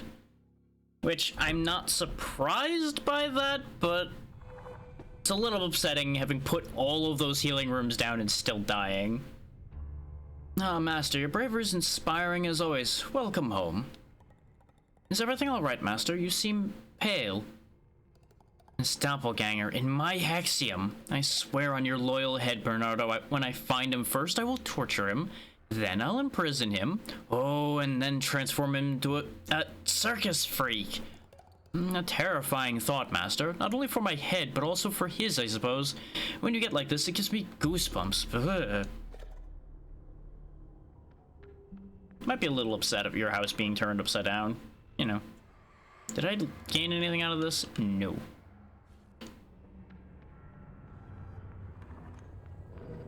But we did gain quite a few of the soul shards this time. We ended up with a lot of excess control left over, so I don't know if I actually need to grab the control bonus like I thought I would. But it may not always end up that way. Yeah, let's hedge our bets. Because that also gives me access to things like this and the golden owl as well. So it all works itself out.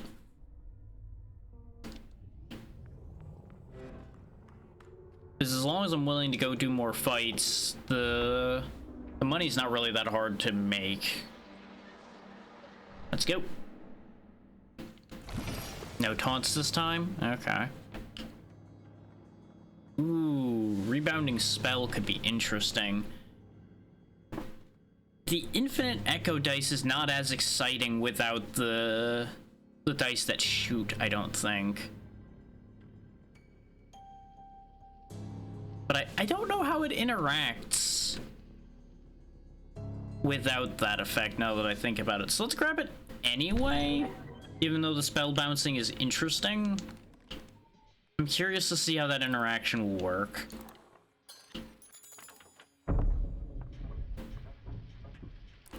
Actually, what we're gonna do... No, you don't rotate it, you use this. Place that one there.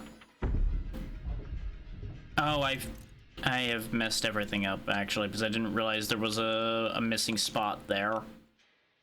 Well, Remember how I said it's actually gonna potentially still matter that we get that extra control? Yeah. Yeah, when I don't actually pay attention to what I'm doing, it'll definitely matter a lot.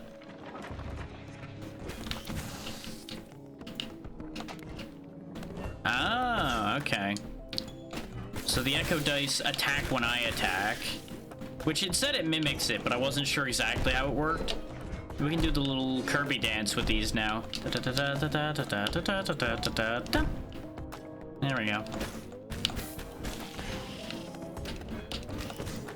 Right, those blue ones just have contact damage. Upsetting. Very upsetting.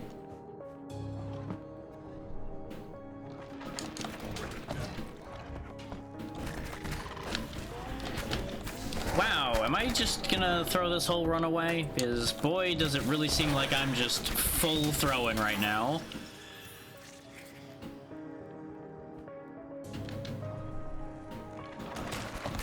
I think part of it's just an overconfidence that comes from having, well, no, overconfidence is the wrong word. It's a lowered amount of concern once you lose the first time on an act. It's like, well, the lossless run is lost already anyway, so I don't need to stress about being perfect anymore. And then stupidity ensues. We don't want to sacrifice right now because we're already really hurting. Okay, good, that still counted.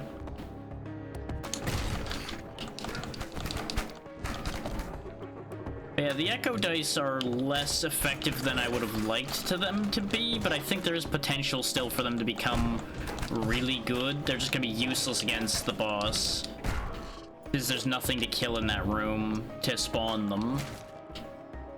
That said, I don't think the bouncing shots would have been that much more effective in that boss fight, because I don't know if the edges of that room count as walls or not.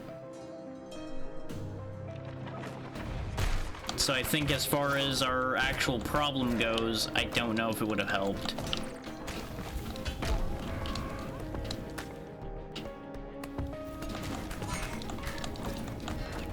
But for getting there, it will help. Because, you know, obviously we can clear rooms way easier. Harpy Totem. Hitting an enemy with 2 spells in less than 1 second drops 3 spectral bombs on their location. And we've already seen the Seismomancer. I don't know how well I'll be able to do this, but we can try it.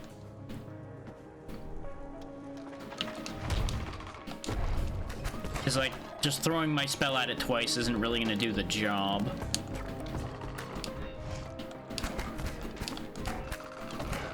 So I need some other spell modifier, I think, for that effect to be workable. Not even a matter of it being consistent, just a matter of it being workable. Okay, yeah, if I literally just fire both spells as fast as I can, it'll work, though. Okay, so there's actually potential there, then. I just delayed a little bit the first time, because I think I didn't account for the actual time between those shots.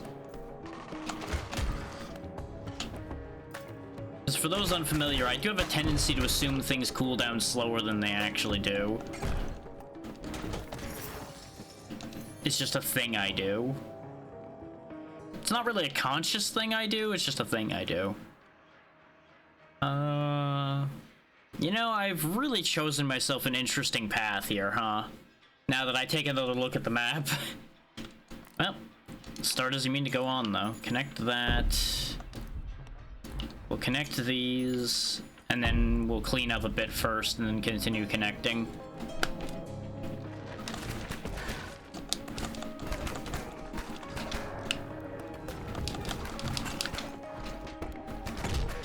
No, the bomb. I was going to throw that at you. Why must you destroy the thing that I will beat you up with? I know that answers my own question, but shh, it's okay. Don't think too hard about it.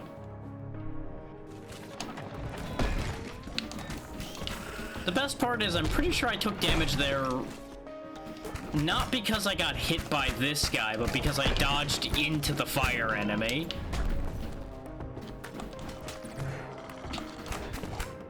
you go. Go sit in spikes. Think about what you've done.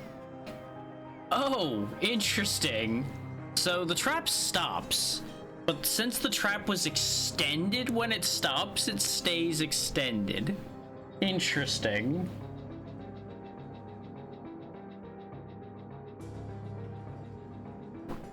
I kind of expected that to, I don't know, retract. Huh. Today we learned traps have no chill, which I suppose we shouldn't really be surprised by.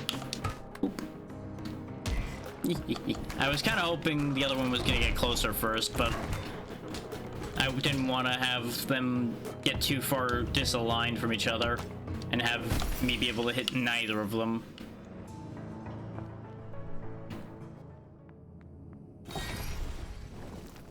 Ring of the Rich Heart. Instead of taking damage, consume 35 coins. Only obviously if you have enough coins. I'm not gonna have that much money laying around that often, so I'm not doing that. Not really, Chris. Like, you can kind of look at it that way a little bit, but we're building all these rooms ourselves, and it's not really a matter of gaining new abilities to go new places as much.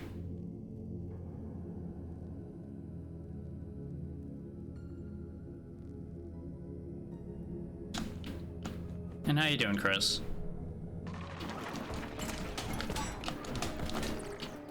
It's definitely an interesting one. It's a little rough in a couple places, because it's got things like the auto ledge grabbing that gets me in trouble all the time, but it plays and works out pretty well, and I'm doing all right so far. Glad you're doing well.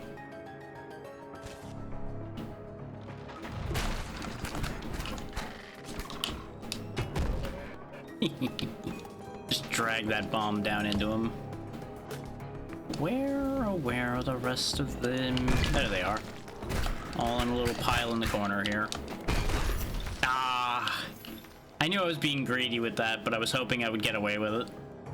And I technically did. I didn't die, but, you know, not how I wanted that to play out. Let's go ahead and put a healing room here. And we're actually just gonna disregard that arena room for now. I don't have a reason to go in there.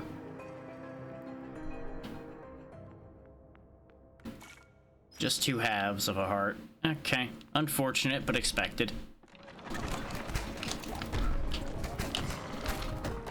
I thought I was gonna have iframes enough to do that and have it work. Well, this is an unfortunate scenario to find myself caught in.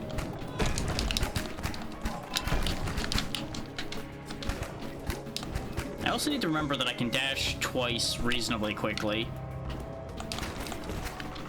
It's not completely a one and done.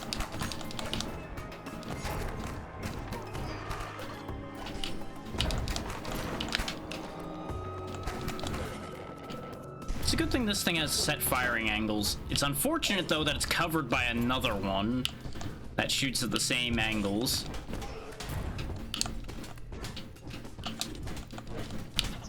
Okay, now that that one's gone, we can actually be a little bit cheeky if I want to take it slow, because we have a clone dice right next to him. The only thing is it can't reach very well, so it's very slow. How about killing him? There we go. So, good thing I used that healing room. Bad news, we are a stone's throw away from death. And I'm betting these chests are... no, we actually got one heal out of that, so we are slightly more away from death.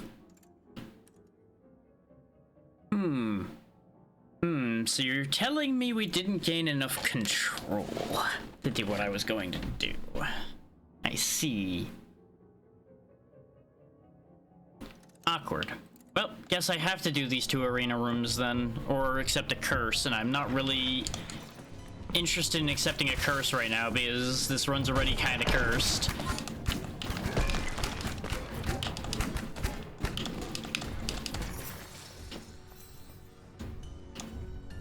Really should have taken the spell bouncing.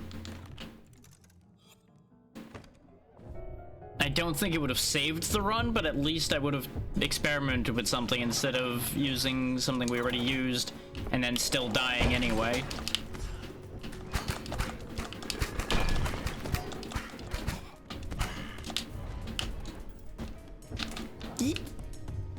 That was almost embarrassing. Almost just bumbled straight into death there.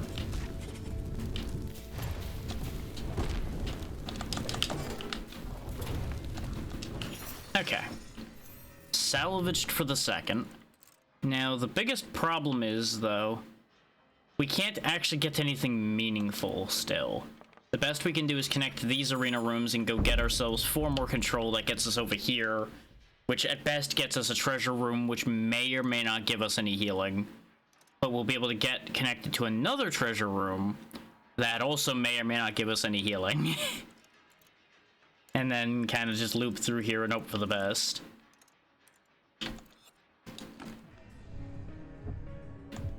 All in all, this scenario is incredibly dangerous that we have gotten ourselves stuck in here.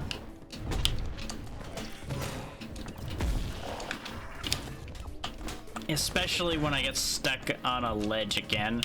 No, you have a bomb. You go away.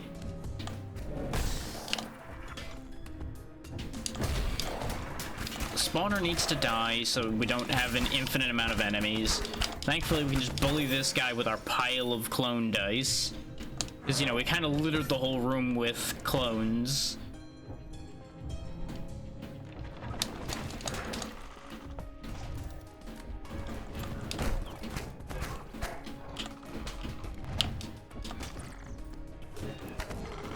Okay.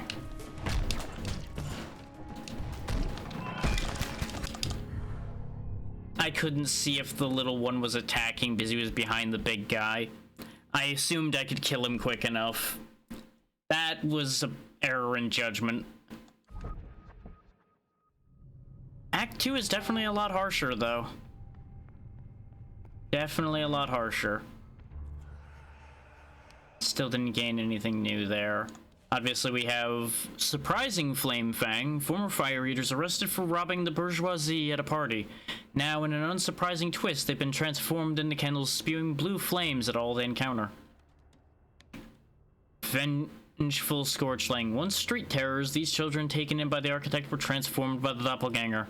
Flames erupt from the creatures, symbols of their fiery wills. Incandescent Firefly. Some Eternal Forge workers trapped by the doppelganger saw their hearts fuse with the steel and flames. Their collective lament turned into an infernal spiral, the symbol of their curse. Cursed Inferno. Some Infernos were cursed by the architect and then thrown into the flames after being caught trying to turn some children into informants in order to expand Lady Ovenwoe's influence. The Wax Foot Soldier. Emerging from the void like others of its kind, the Wax Foot Soldier is distinguished by its blood-red wax, a sign of ill omen. Its powerful attacks will follow you to the farthest reaches of the Hexium. So that's upsetting. Elite Room. The fiercest creatures controlled by the doppelganger hide here, lurking in the darkness, ready to destroy their greatest enemy, you. And of course, the Sacrifice Room. To safeguard the item chests, the architect hid them in frozen rooms, sealed by magic that demands a sacrifice of vitality to access these protected treasures. Okay, so we did that one to ourselves. Great, I love that. Love that for me. Just highlight all these so that they stop being exclamation points, and then we'll go again. Well, we'll buy another talent, and then we'll go again. The thing is, I don't really think most of these are going to help that much. Like, the extra starting money is probably the most immediately helpful one, other than the hoping for higher rarity option.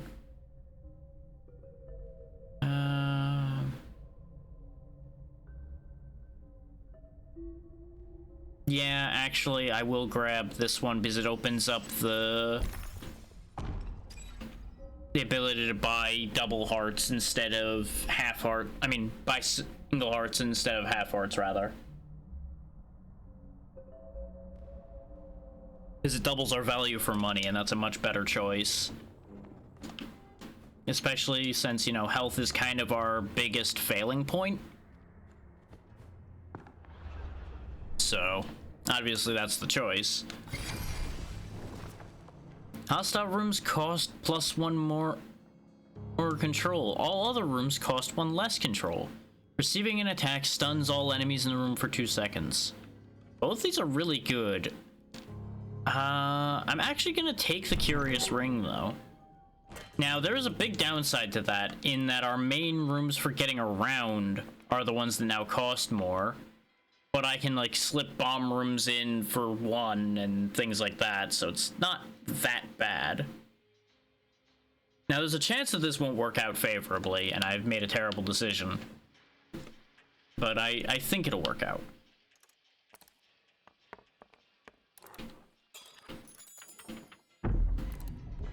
Worst case, we got a really favorable layout for the most part here. Do I have any shops in the current scheme of things? I do not. So we'll slap up a shop here. To see, you'll notice our overall cost kind of balanced out, because it just encourages me to use the non-hostile rooms more instead of just spamming hostile rooms everywhere, so I can repay the control usage. This room being littered with contact damage gremlins sucks. That was just unfortunate, because the stairs and such make them really hard to get an angle at without bumping into them.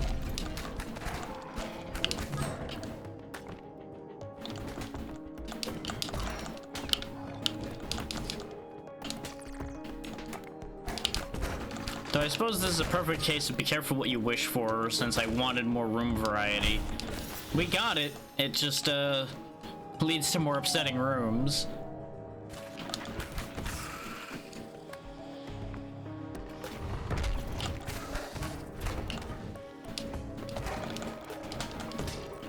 There we go.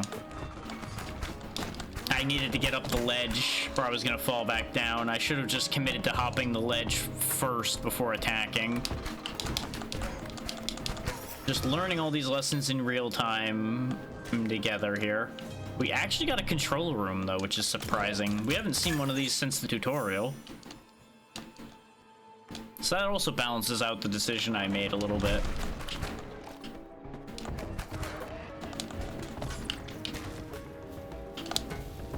Teehee. Oh, those guys are stuck. Well, never mind. Teehee that guy instead, then.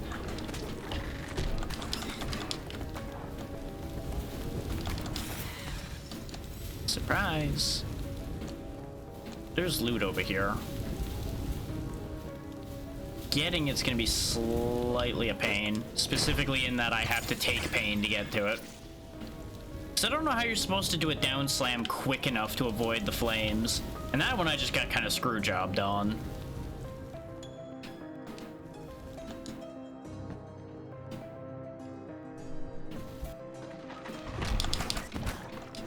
Because you can't, like, do a ground down attack, in case people are wondering. You have to be airborne to down attack. So just kind of stuck on that idea a little bit. I did not mean to drop down, but you know what? It worked out. Deep down, I might have realized that that was going to be the situation, and that's why I acted the way I did, even though my conscious mind is like, I want to go to the left. It's like, no, we're going left and down. Trust. Okay, 1 full heart. About the same as these normally do. The fact that they're a random amount of health, or at least seemingly random, is interesting. This big elite room is probably gonna be nasty business. Especially since we've got a farting elite over here who just keeps pooping everywhere. Surprise, there was a bomb there. You stood on it. Just like I walked into that bullet.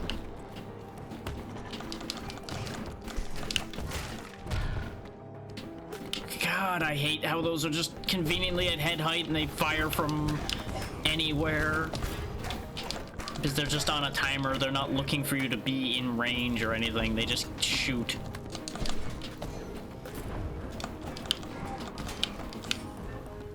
poison modifier might straight up be the worst modifier for these things to get, because you can't just stay on them and finish the job.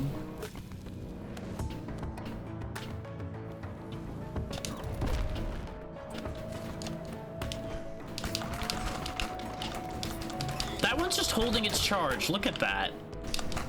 I got distracted by the fact that this was just holding it the whole time. It literally just sat there for a solid minute with its charge ready to go, waiting for me to have an opening to get hit. So mean.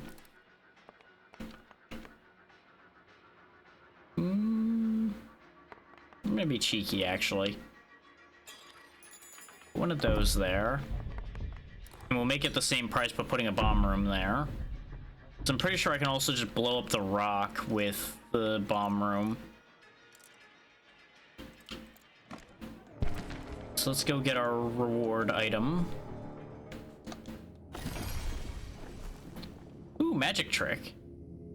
Attacking behind me is also good, but this will be too funny. That also means there's more than one version of items.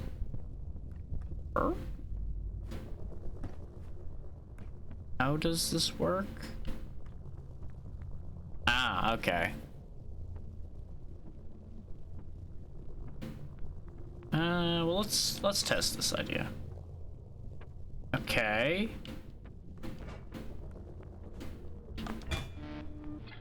Ah. Rotate, fire. Oh, so it can only fire at things that are adjacent to it, though. But it can destroy rocks. Okay. So that was not really worth it at the moment. At least not where it was placed. Ooh, all rooms now contain a bomb. Generate 10 shards on entering a hostile room, which that one we know works and works well. All rooms having a bomb is a neat idea, but most rooms already have a bomb. So I'm gonna go ahead and take the shards for the extra bit of oomph.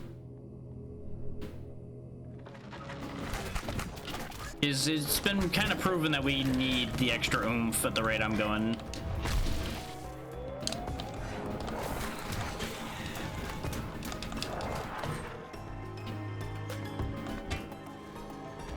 Yeah, I didn't think that was gonna go anywhere good, but I had to try.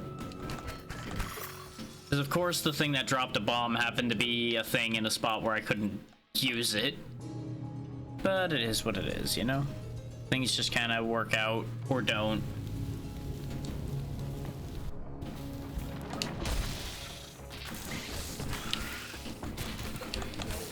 This would have actually been a really funny room to have the echoing dice in.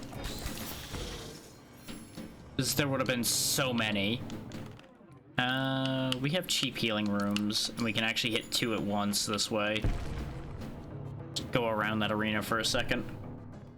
Oh wow, this is a really good healing room. How about the other one? Is this gonna be good too? It is. That's actually full health, just about. You know what? We needed that. He attacked faster than I thought. Don't you just love it when you just like have a second of brain lag and you're like, oh, it'll be fine. Whack. It's not fine. It is, as it turns out, not fine. Is this a 2-heart sacrifice again? It is. We'll come back to that idea.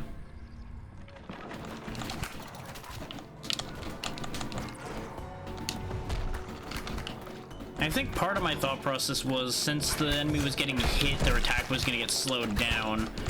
But that doesn't actually seem to be the case, despite the fact that they react to being hit slightly. It doesn't actually seem to affect their attack at all, except in the case of things like those flyers, which those do seem to be affected in that way. Yeah, I can't get that positioned properly. Because, you notice he was charging up, I hit him, and he stopped. But even that doesn't seem to be a guarantee. Oh, Infernal Heart. Your weapon no longer returns to you and pulses faster and faster, generating an explosion that does 25 weapon damage. So the fire version of the electric explosive. Okay. 100% spell cooldown. Your spell no longer charges automatically. Cooldown 1 second for every weapon attack performed on enemies. That seems really good for me, actually. And this is just a bigger version of the black hole spell we saw before.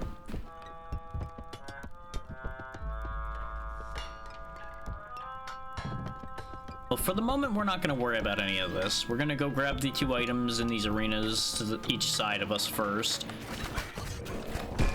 Because after all, it'd be rather silly to buy something and then find it in an item box or such.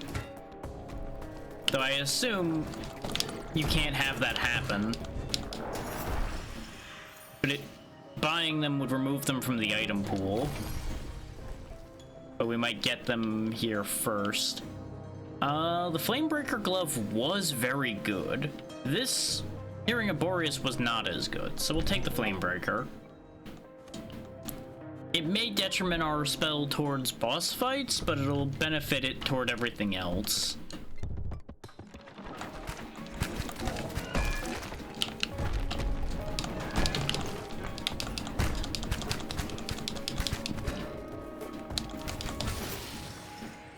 What's in this box?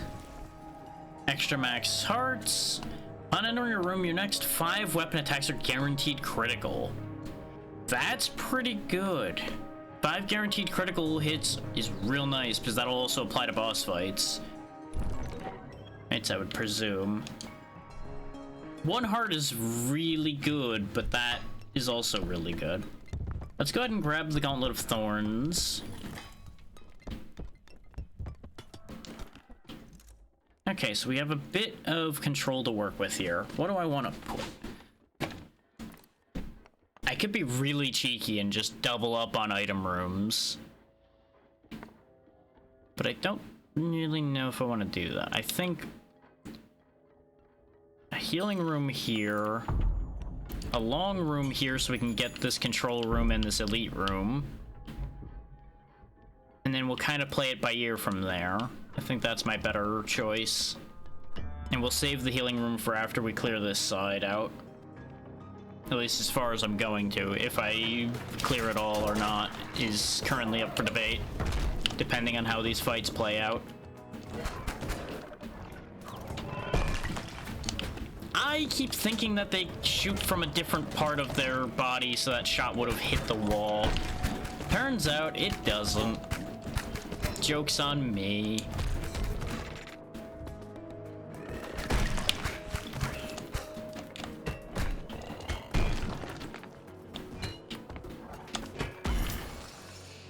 I thought I could pull it down from that side. Turns out you can't.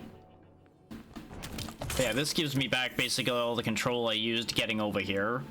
So, it works itself out quite nicely at the end of the day.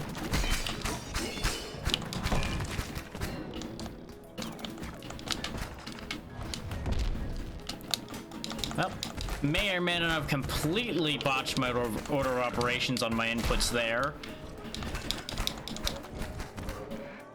But we're fine. Everything is okay.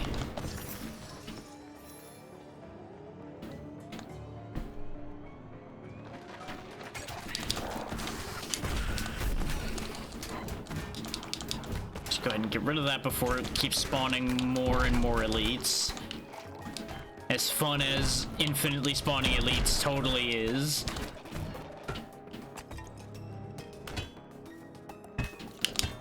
Yeah! That might be one of my favorite things with this game, is juggling those bombs around when you can actually do it.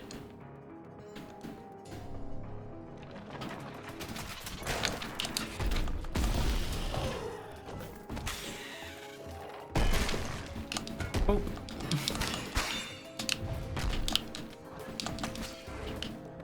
There's still a lot of enemies left in here for the amount of mess we just made. Oh, my spell's not ready yet. No! The plan went horribly wrong.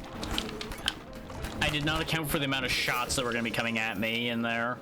And the fact that, you know, I'm still not used to my spells being manual cooldown. But anyway, we're just gonna pretend that didn't happen. And we mostly can, because we got most of that health back. Wow. This sure is a room of all time, huh?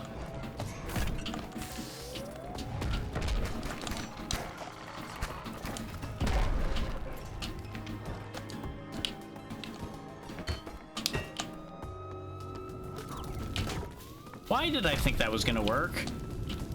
The answer is sometimes I'm stupid.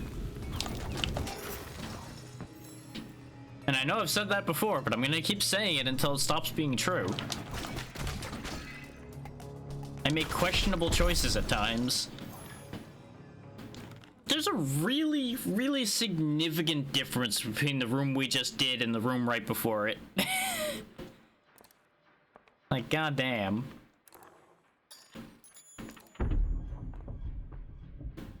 Another shop wouldn't benefit me at all, but another item would. Totally not gonna just spam item rooms or anything since I can afford them. No, why would I do a crazy thing like that? That just sounds silly. That would be that wild thing known as beneficial to me. And when have I done things that are beneficial for me with any kind of consistency?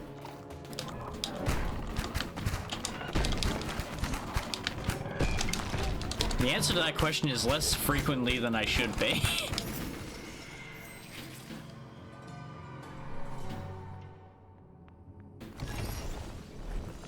Heavy pan for 12% crit chance, or the stun everything when I get hit.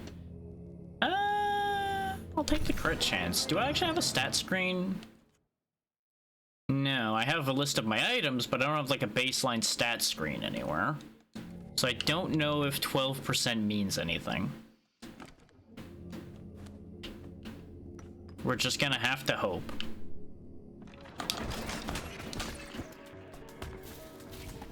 But if we start getting those other items that interact with crits now, we'll actually be in a good place. Yeah, I didn't have a choice. It was get hit by him or get hit by the other guy. Just an unfortunate deal all around, all things considered. Give me those.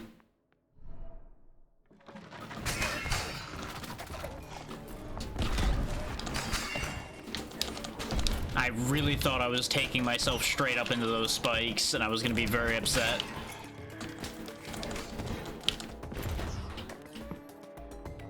I got input buffered on that one.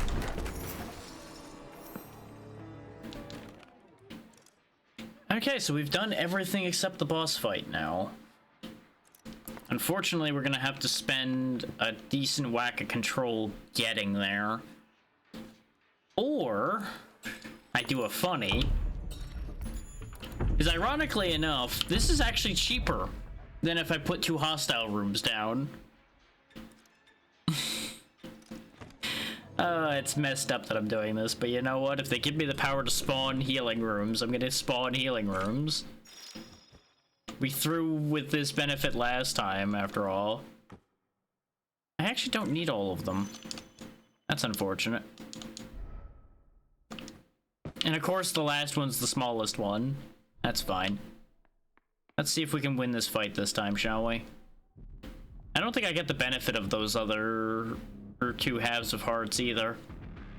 I think they just get left behind. We should be able to pressure this thing's health down a lot quicker this time around.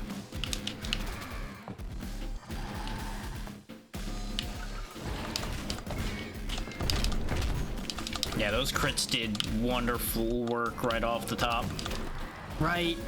Even though the fire's faint on him, it is still fire, stupid. Don't just walk into it.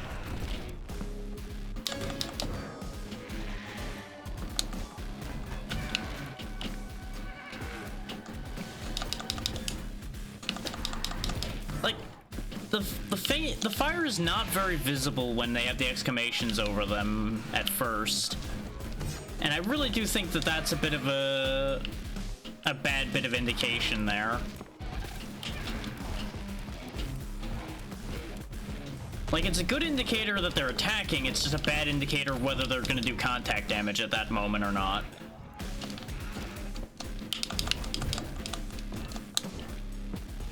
don't get me wrong, it's obviously going to punish mostly people like me that are just overly aggressive. I forgot about the shockwaves again.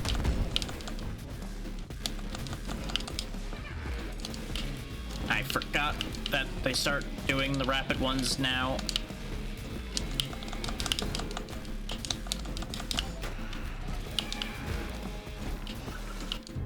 God, they just get so much more aggressive in Act 2.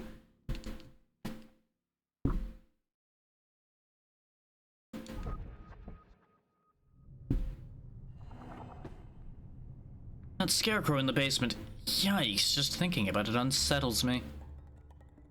By the way, what's with all this buffoonery, these costumes? What's the point? I don't see what you're talking about, sir. Bernardo, I saw the thing. Your arrival in the Hexium must have in many ways disturbed your mind, my lord. I really don't have the foggiest idea what you're hinting at. Okay. You just keep doing what you do.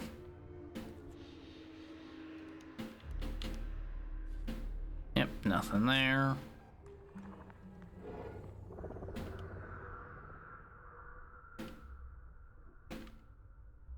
Let's go ahead and get the full heart in the shop now. Yeah, and we can also start making patterns like this. Okay, that makes 2 treasure rooms. We have to get to Act 3 to find out what the other ones are later. So I suppose I shouldn't feel too bad about the amount of trouble I'm having, considering these were all opened up by us gaining access to Act 2. So you're probably intended to have some of this before you even get through Act 2.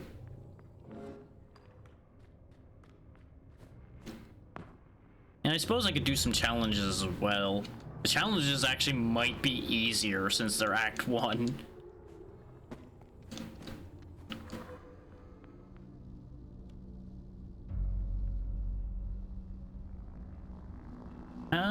That one shouldn't be too bad. And then we get some health when we spend a lot of control, which the downside to that is we don't naturally have anything that costs that much control. The mushroom tea should be an easy one to get, since cooldownless spell will be actually very useful, because we can just spam.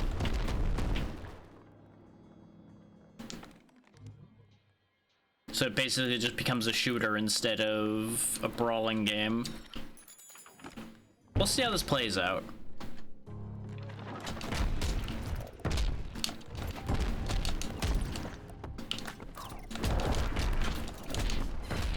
I'm just gonna want to focus on items that benefit my spell as much as possible because I can't attack anymore.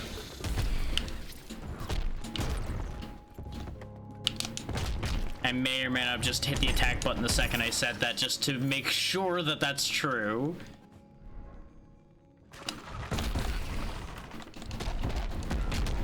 Honestly, spell mode I think might actually be easier than the game is normally. Oh wait, this might actually be Act 2 though, because there is the foot soldier here. Unless maybe they just kept the Act 2 enemies in here anyway. Ah, so you still get weapon attack effects, which is unfortunate. We'll take the hot sauce because that at least still works for us. I really feel like maybe that should have had a modified pool removing the weapon attack effects just because you can't use them. Ah, okay, so there's actually a unique item for it too.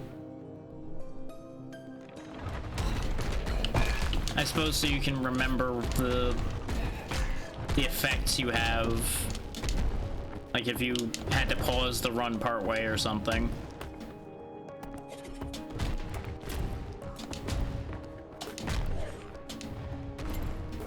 Really wishing I had that 4-way shot right now. That would be real nice.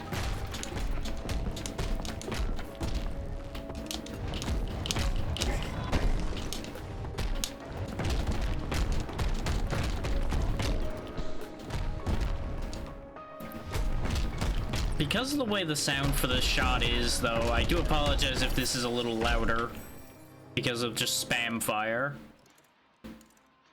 Because it definitely seems a touch louder in my ears. I just don't know if it's bad enough to be a problem, necessarily. Because I did leave some room in the audio balancing for that before. You know what? Sure.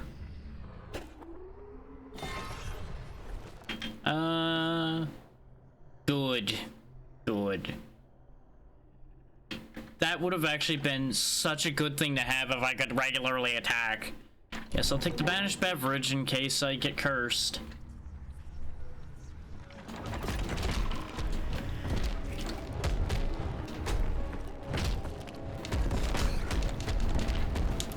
Imagine doing shoot mode with this spell not having natural AoE to it. That would actually be difficult.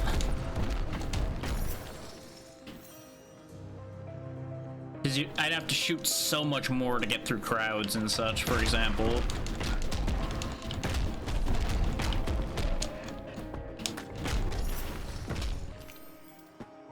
Yeah, no, I would say this is actually easier than normal gameplay. Because I actually have room to dodge and such instead of having to get in close to things to even harm them. Of course, you know, it'd help if I didn't stand in poison, huh?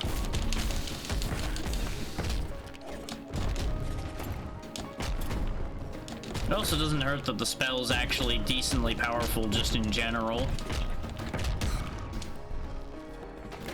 I thought the room was over, so I didn't even react to that fire. I'm like, it won't burn me.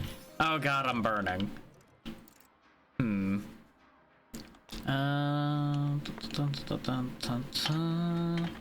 How about that healing room right there? Because we only lost one heart naturally, admittedly, but we're still in danger regardless.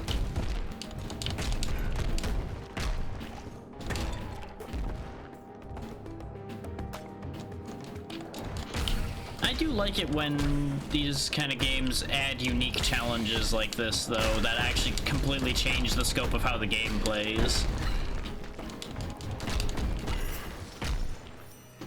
As if it was just things like, oh hey, you have 10 hearts but your healing's reduced and things like that, it would be a lot less interested. But things like this at least are unique.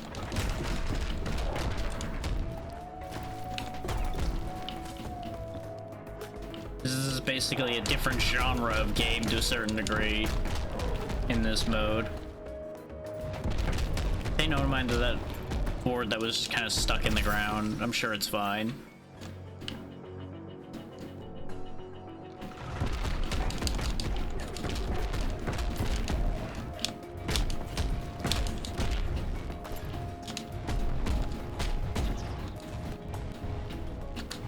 Thankfully, I don't have to worry about accuracy to a certain degree either, because I can just use the blast radius. Get you two together, and then blast you to bits. What is this? Potion room. We haven't seen potions yet. We must go to the potion cellar. I assume that will be our butler in yet another disguise that he is so convinced we can't see through. Though, you know, there is a reality in which he is all of those people. Like, he just has multiple personalities. And, you know, can't be judged for that, really.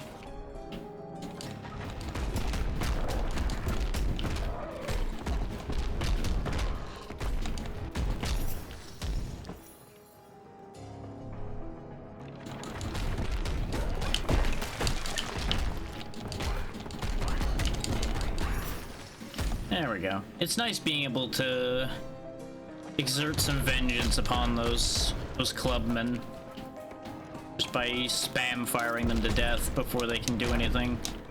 You go down into the spikes. You enjoy that.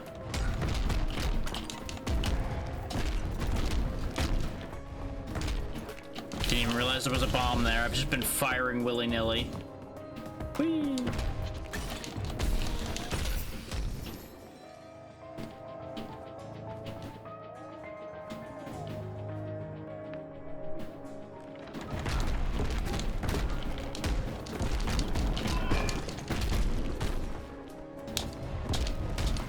Oh, you know what? I'll just talk about this while I have nothing else to talk about at the second. Did y'all realize there's actually a Samurai Pizza Cats game coming out? There's apparently just a new game coming out for that. I don't know what the reason is, but I'm happy to hear that it exists. I didn't catch who was making it, because I didn't dig into that information yet. I just happened to see a couple posts about it earlier today. I also don't know when it's coming out. But it was getting compared to Cuphead, which concerns me very heavily. But again, people will compare things very incorrectly just based on how something looks. So I'm not worried entirely on that concept yet. And to Cuphead's credit, it at least is a really good game. It just is also a brutal bastard.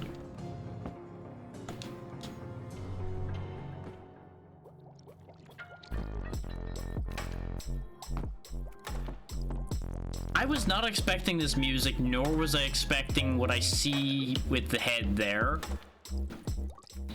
The name's Alonzo. At my bar, we serve cocktails, mocktails, and other beverages that will temporarily grant you power and happiness.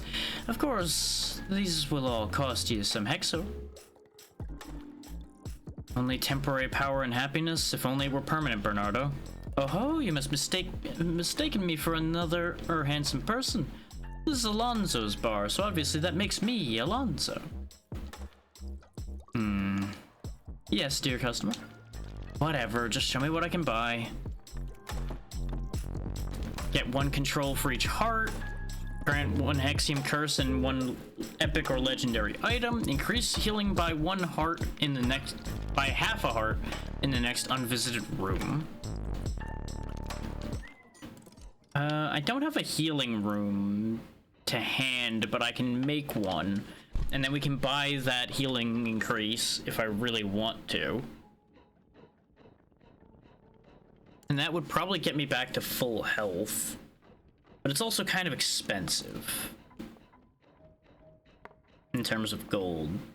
So what I think I'm actually going to do is I'm going to place the healing room anyway. But we're also going to plant a shop. Because what I can do is hit this arena and have enough control to then extend up here. And I'll buy control at the shop. And that should sort it all out. This does mean I'm not buying anything from Alonzo there, but that's okay. He can get over it.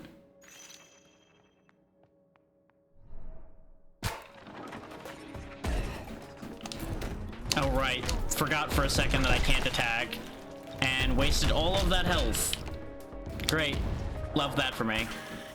I also got a little confused when everything in the room got hit when I walked in. Do I have something that does that? No. So why did they all suddenly take a hit of damage when I walked in? Maybe he gave me like a potion on the house that I didn't notice. Who knows? All I know is that was weird. And it threw me off enough that I actually took more damage. But it's fine. Protective Charm. Healing has a 24% chance to grant you a shield. Pretty good. Buy myself the full heart. Wait, that's supposed to have been a full heart. Oh, right. I don't have my traits because of the fact that this is a challenge. Right.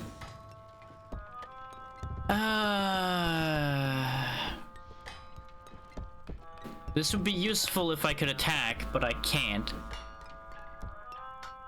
So that's actually dead in the water.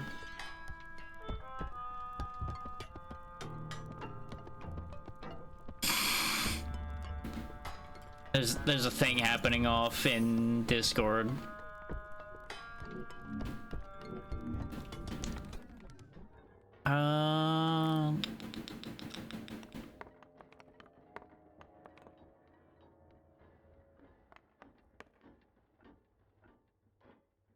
this can work with how I've got things arranged at the moment. Because if I put a healing room here, I can pick up the other 3 control, be able to move over here. The problem is we then can't move further. We end up 1 control short. So I'm gonna get cursed.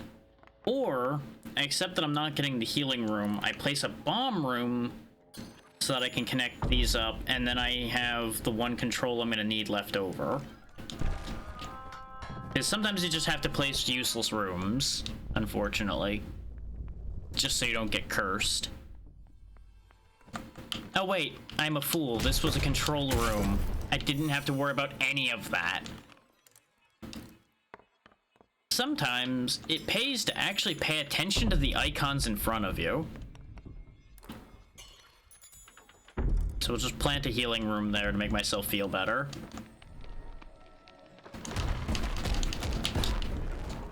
And then promptly make myself feel worse because I just take a shot to the face because I wasn't paying attention still. You know, sometimes I have just magnificent intelligence, and I mean that with all due sarcasm.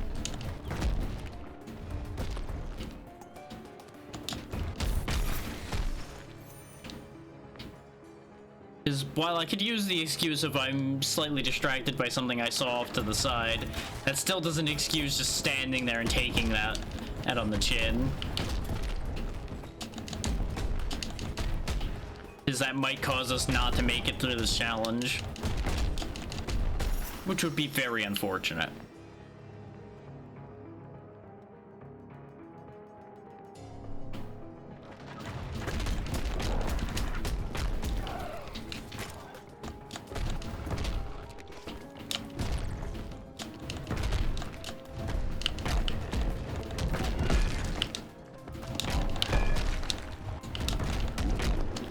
There we go.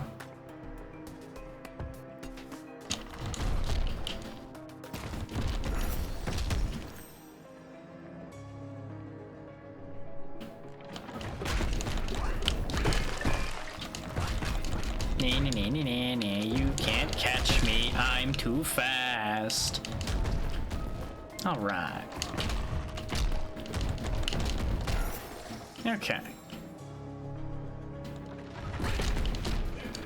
Thankfully, I can make up for my losses with the extra control we're gonna have left over because of the miscalculations I've made.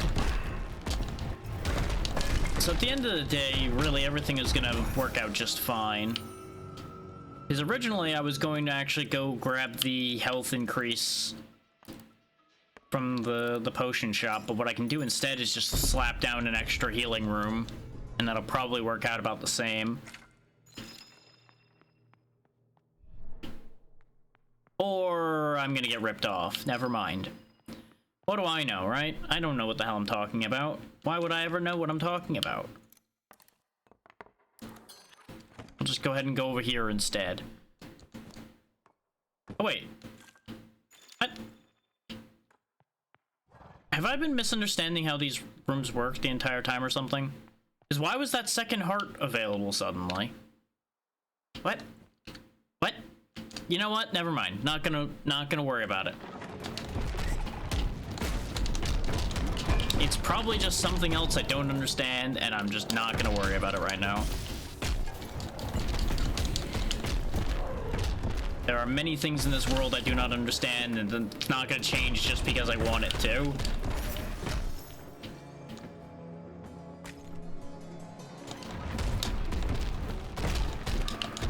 Ow.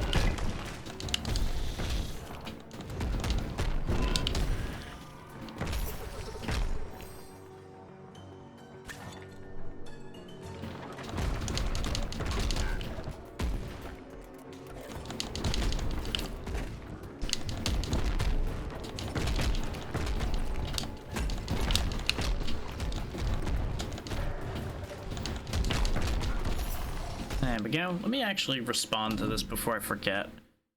Just bear with me a second.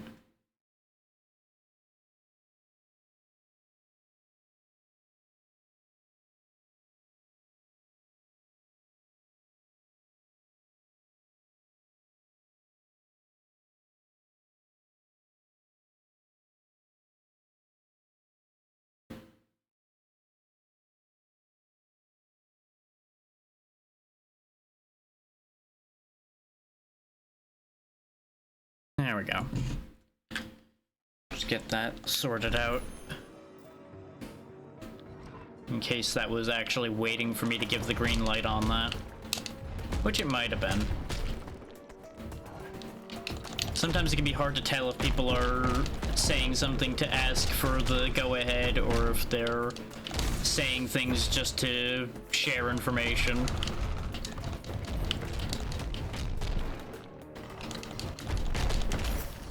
So best to just be like, yeah, this is fine. I agree with whatever this concept is right now.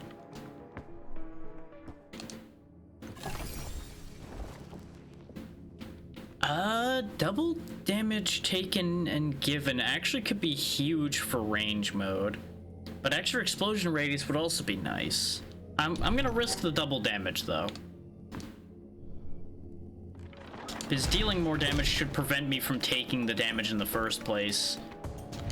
Since I can just more effectively spam fire, since it will do more significant damage. Like, look at that. Look how quickly we just demolish things.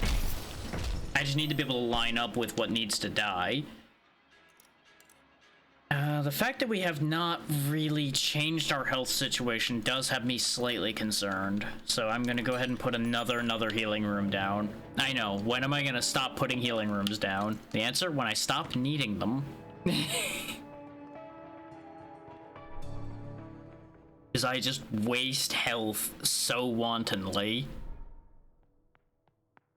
And it just does this to me anyway. Like, here, have a half a heart. That's clearly what you need. Meh.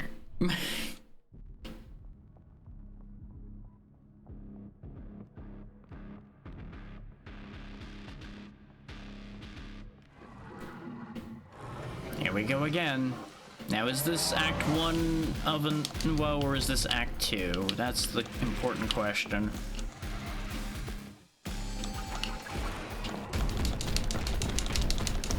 Yeah, I don't have piercing shots, so I can't actually damage both of them at once.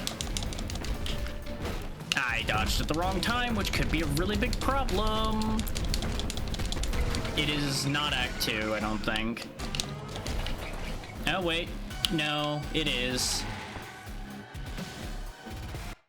And I dodged too early, so I threw. God damn it, we would have won that if I just didn't dodge at the wrong time.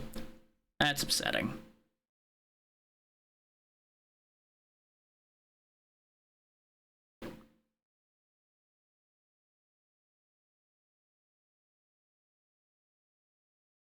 The thing is, that being Act 2 changes my entire perspective on how to handle those anyway. Because I thought, oh, you unlock that one in Act 1. Clearly that'll just be Act 1 you have to do again. And just with challenges.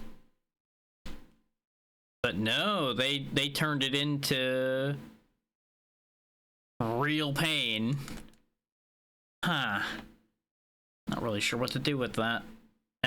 In any more significant way.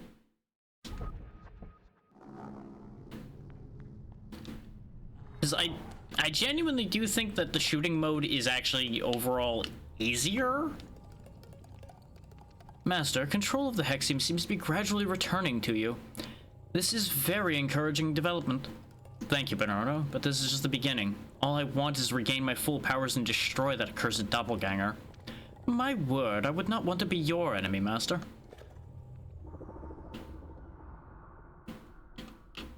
Yeah, we can afford Black Friday, and that's it. Yeah, I may as well, though, because it's more control given to me.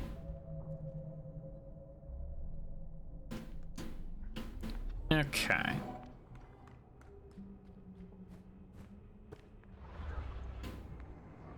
But on the basis that those challenges are Act 2 instead of 1, let's take another look at them through the fresh lens. 3 curses seems like a no-go. Wizard School, I think I still could get through. This one I probably could do. Elite rooms aren't that much worse. 5% Chance for them to drop half a heart, though, is kind of bleh. So I don't think I'm that excited about that. Being in a enemy room for 30 seconds kills you is ridiculous. 10 hearts but no healing is not that bad at the face of it if you think about it, but with how easy it is to lose all of those hearts, that's a little rough. Because if you think about it, if we don't take double damage, that just basically means you have 20 hits through the whole run. 20 hits. I don't think I'm up to that yet. I'm clearly too sloppy to get through something like that because I'm getting hit constantly. So I think we'll just do regular or again. I just have to remember that I can attack again now. That's not a bad start. Let's make that start even better. It's unfortunate that I can't grab treasure rooms and spawn those. First attack on an enemy does 2.5 times damage. Sure. Considering it's first contact, that usually is my problem with enemies. Doing 2.5 times the damage the first hit will help a lot.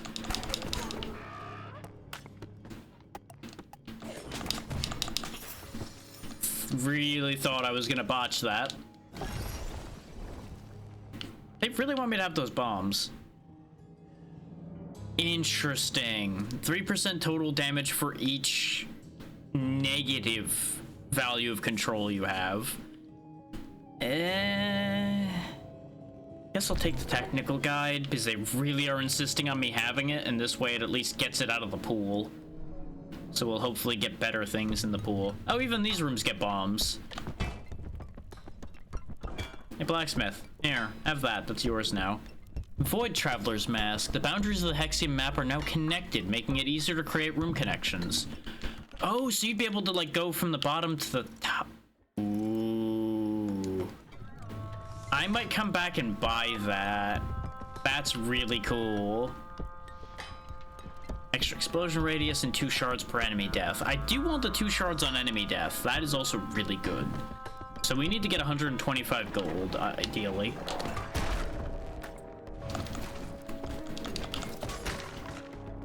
Also, I did not realize that the technical manual was going to guarantee the bombs spawn right where we spawn. I kind of figured it was just going to guarantee each room had a bomb in it. Not it was going to guarantee where the bomb was.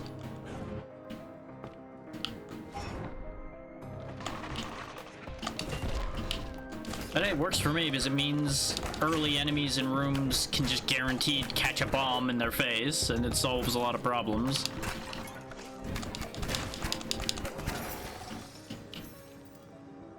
And thankfully, we do have a means of making money by doing combos, so we're actually in a decent spot in that regard. We have enough control that I can get away with just spawning another item room. Eventually, this is going to come back to bite me with how many items I'll spawn, but we'll see. Bouncing shots or shield. The shield really didn't help me that much, so I'm going to go ahead and take the bouncing spells. If we can get bouncing and piercing spells, we'll actually be in a really good spot, I think. I thought he wasn't going to get that attack off in time. Because right now, the fact that our spells bounce doesn't actually help much. The biggest part of it really is the extended range on our spells at the moment. Because the spell range has always been a little unfortunate.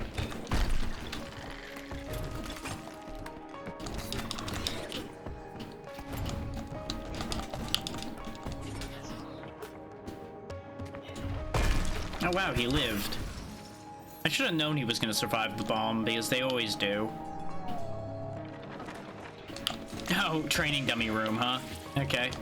These just kind of happen sometimes. You get rooms that are just pretty much all training dummies and traps. So you gotta get through the room, get to all the training dummies and kill them without dying to the traps. That auto ledge climb once again bit me there.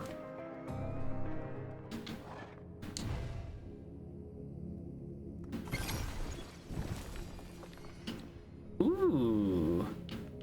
Yes. As long as I have a target that I can keep hitting, we can actually manipulate that. And I think the electric arcs might count for combo. We'll find out.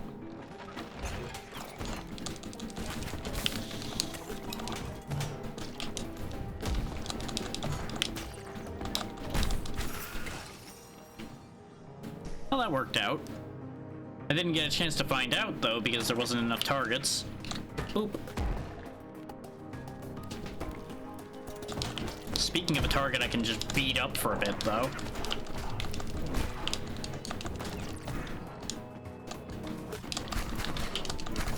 Thankfully, combo doesn't drop very quickly either, it seems. I never really paid that much attention to when it dropped, so I wasn't sure.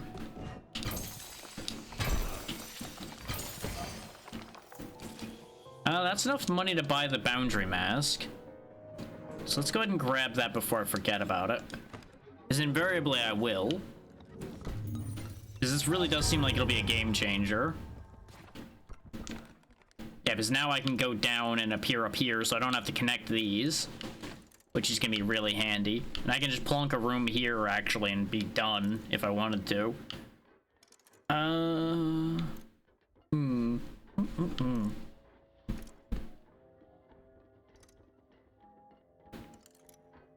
Thinking of clever things now that I can do that.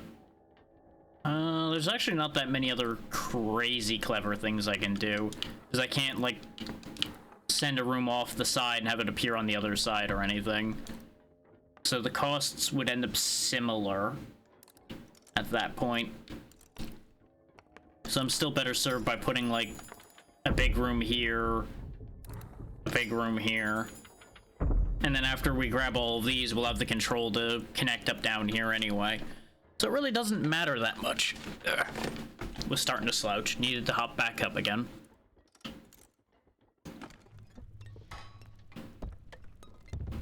But at the very least, we may as well take advantage of the fact that we can go straight into this arena item room here.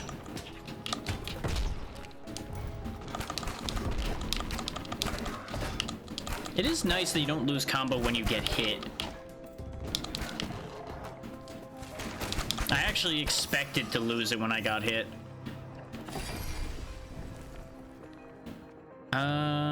Spell residue when an enemy dies, sure. We're not gonna use the sacrifice room because we're already hurting again. Just gonna look at it. Think about it.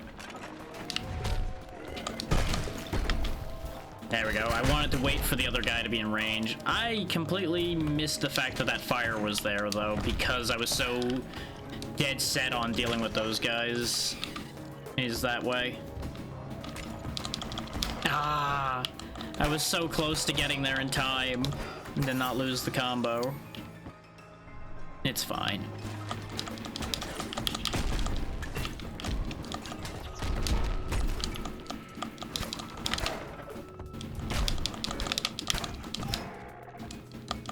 Which that's gonna be the one really big disadvantage to having this ability, is the fact that I'm gonna be tempted to do stupid things with it in order to keep the combo rolling. Now if I put a double room here, I could have connected up to this as well. But since we already connected here, we can just warp on down to the treasure room and go on a merry journey. Hey, big guy, catch.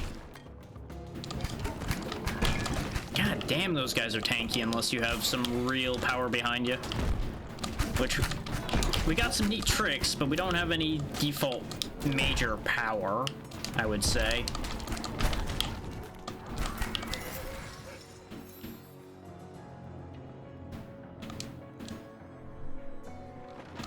Though personally, I enjoy it more when I've got a build that's got neat tricks rather than it being just, oh god, this build is super strong and just kills everything.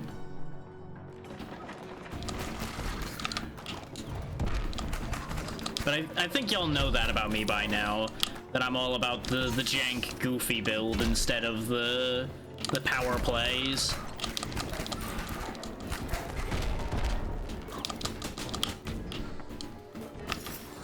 I didn't want to fall on the spikes. I've done that many a time dealing with that exact scenario.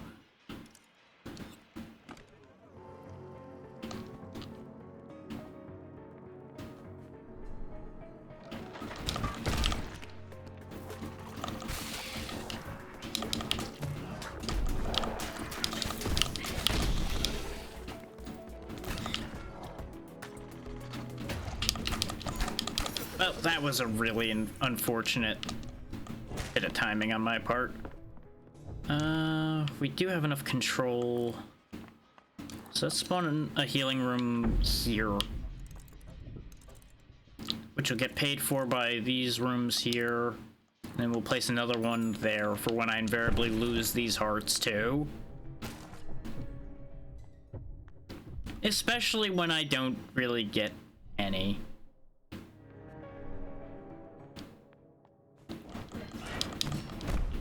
Sad.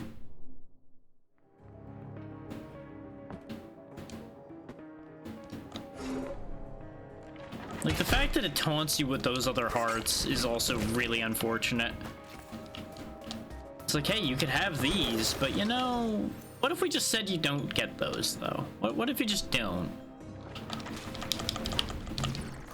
I really thought I could kill it fast enough with the increased damage. And then I just decided to be stupid again. Just thought being stupid would be a great idea.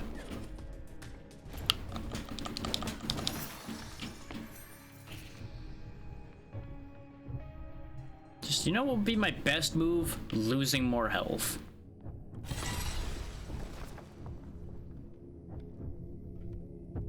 It's actually really tempting to take that and start cheesing the game again, but no.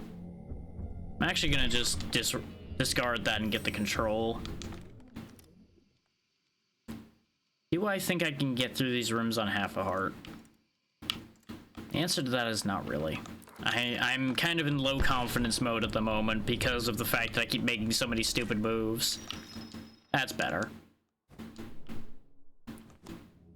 When in doubt, hedge your bets.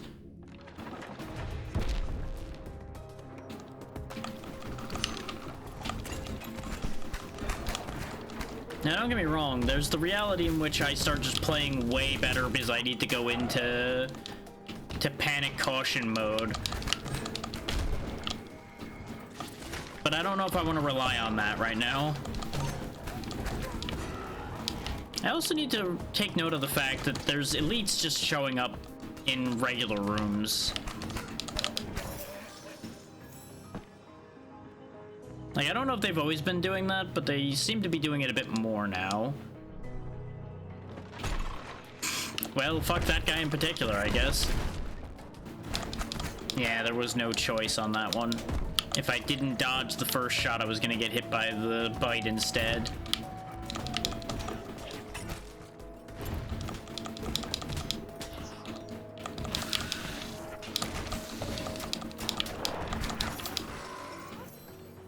Like, there's definitely been a fair few just no-win scenarios that I've gotten hit by, and I don't feel bad about those. I only feel bad about the ones that are very clear cases of I could have avoided this. Like that. I could have avoided that scenario if I just moved instead of finishing the attack. But I just wanted that thing gone, so I didn't end up losing more health to it not long after. Oh, good. Good.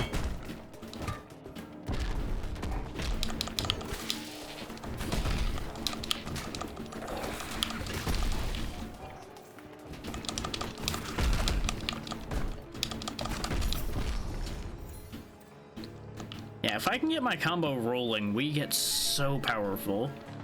Just have to get that combo rolling without losing all of my health.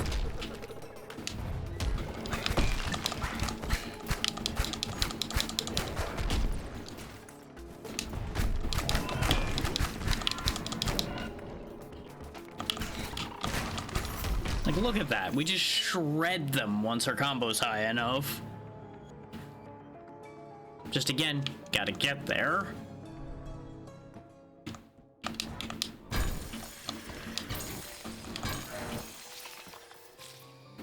So we got some good money.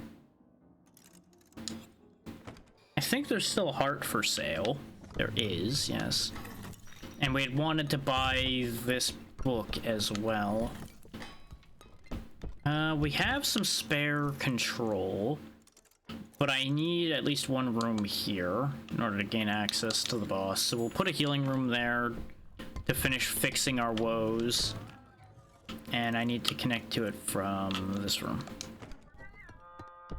But I got everything I came for, so hopefully we can make this work. The biggest problem is going to be managing to keep enough of a combo going to work that against this boss. But on the bright side, we have the extra damage of this bomb. And I'm absolutely bringing it over with me. You'd be a fool to think otherwise. Because we can just let them run into that of their own volition. Like that.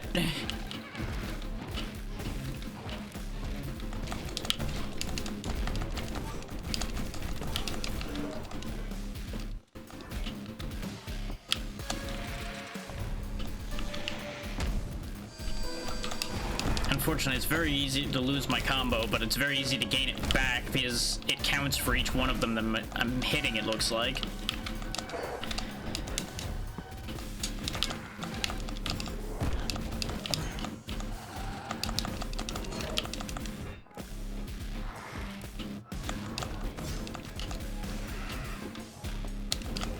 I just gotta remember that they get hella nasty once they hit half health.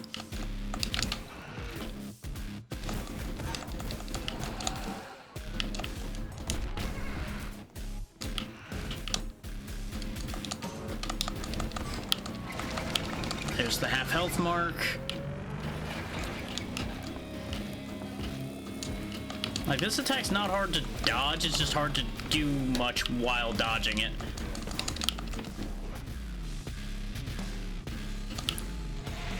And this one's just a timing move. It's not even that difficult. It's just easy to miss that it's coming. And that one was greed. That one was pure me being too greedy for my own good. And then I forgot that they do the double again. Like, that double, I think, is the biggest cause of death I have in Act 2 for this fight. Is I try to push forward to move the fight along, and I immediately get punished for it.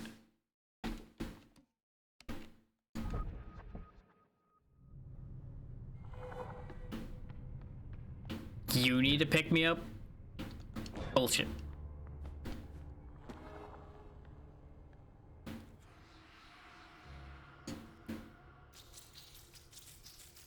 Bright side, with that bonus, we should be able to make some more headway here. Hopefully.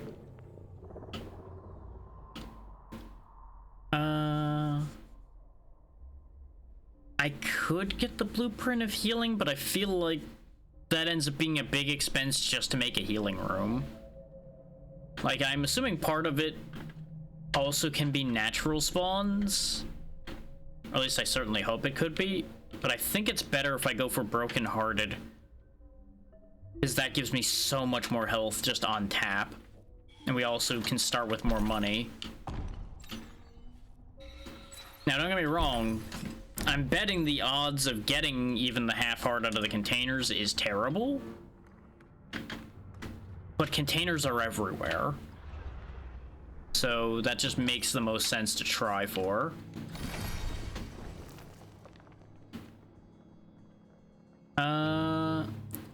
We keep taking Poison Chalice and it keeps backfiring. So I'm gonna try Geomancer because we haven't used this yet.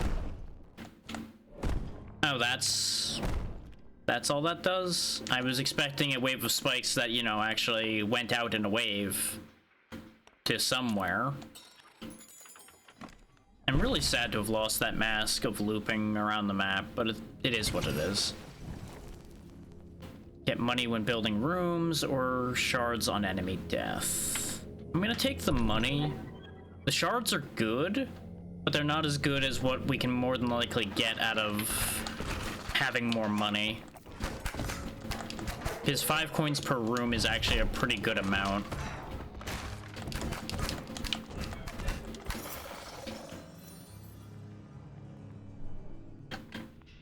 You know what? We'll take the early sacrifice. This might be a terrible idea. It might have been a terrible idea because these aren't that great. But the dash damage is at least useful. So I do spend a good amount of time dashing through enemies. Oh, okay. It has to hit an enemy. The down attack itself doesn't do it now. It just is a extension of an actual impact. Okay. You know what? That's a lot more useful suddenly.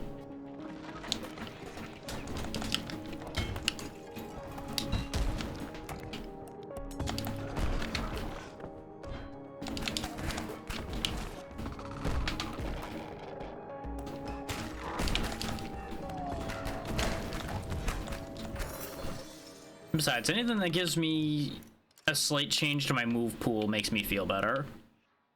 I don't really feel a need to add anything unique here, so we'll just put a fight there and keep going.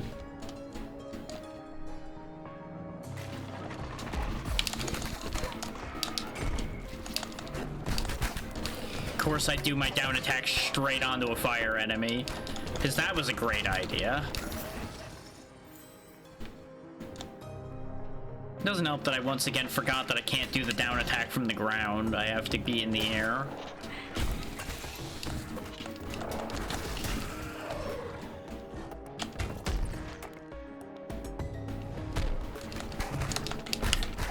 Nice.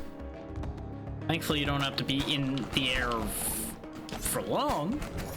You just need to leave the ground. And I think that's the part that messes with my head about that, is you can do those, like, near instant hops and still make it work.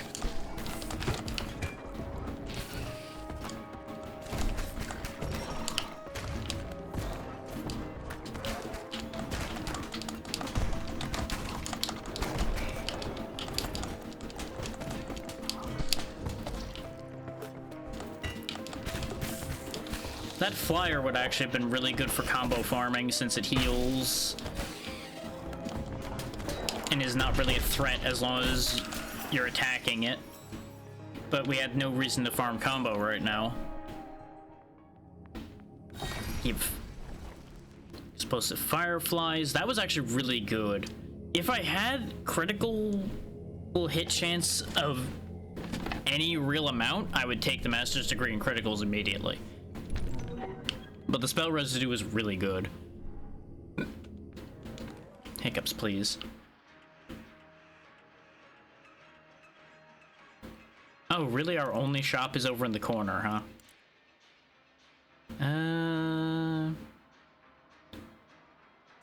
The layout of this whole area kind of blows. Looking at this again.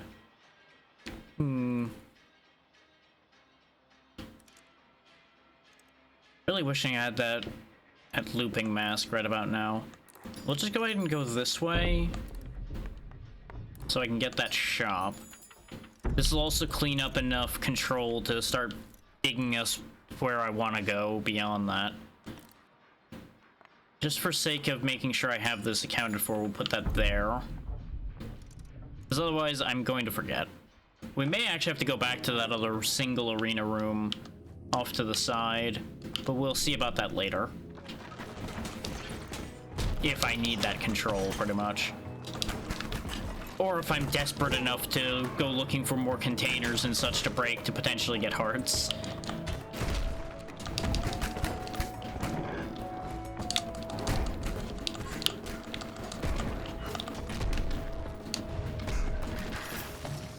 Okay. That's what was messing with me about the combo system as well, is the combo only shows up if you actually have a use for it. I just realized that.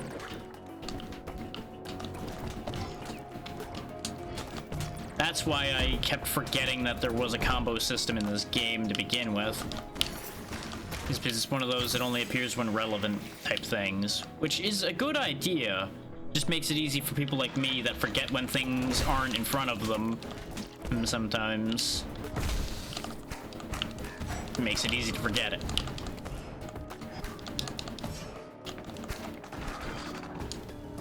Which I swear my object permanence has actually decreased over time rather than increasing.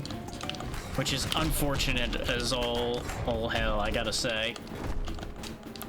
But, you know. As life goes on, we're gonna gain and lose a lot of things, so... It is what it is. That's not to say I ever had, like, incredible object permanence to begin with. I've just noticed in certain regards that it has definitely gotten worse.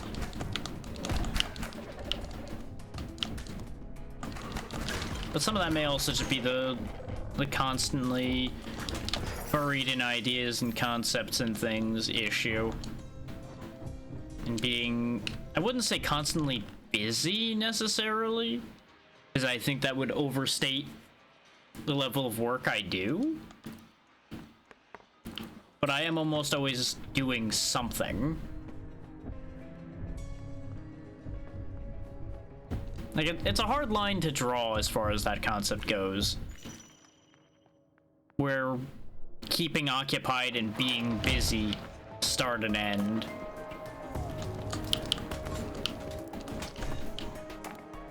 Because I feel like that definition changes from person to person, really.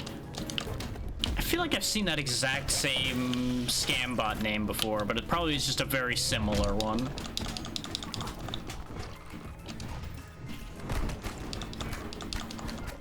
Like, I know I've definitely seen at least a hazy something.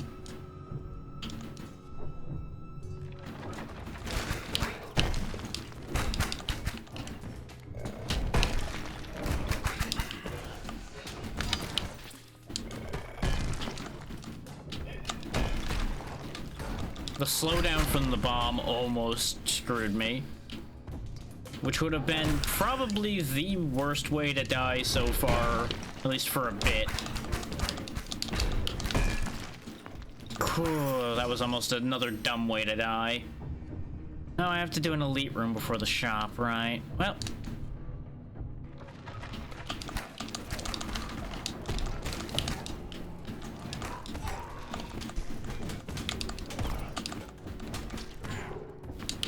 Time for that hypervigilance state that I was talking about to fail me because I didn't end up dashing through him.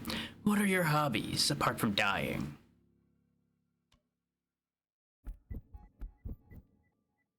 I thought I was gonna make it through him, but I guess I like missed it by a step or something? Like, I feel like I kind of got robbed on that one.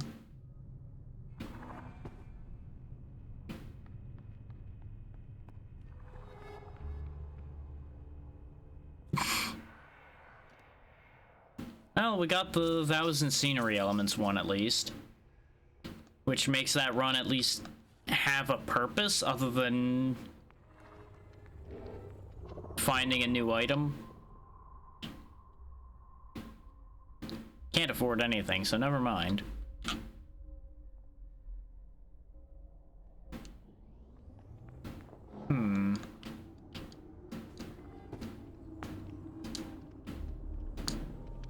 I'm enjoying this game, but it is definitely starting to get a little thin at the moment, I think.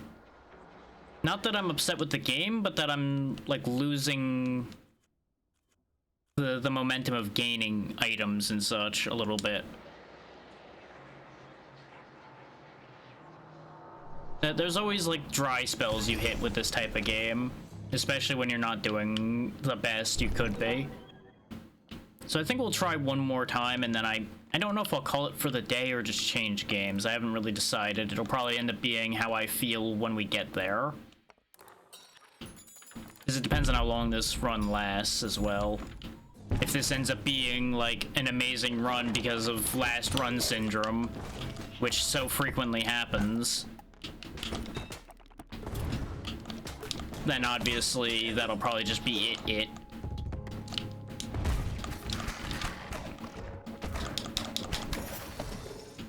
Because while I have a lot of stuff to play, I don't really know what I would immediately follow this up with.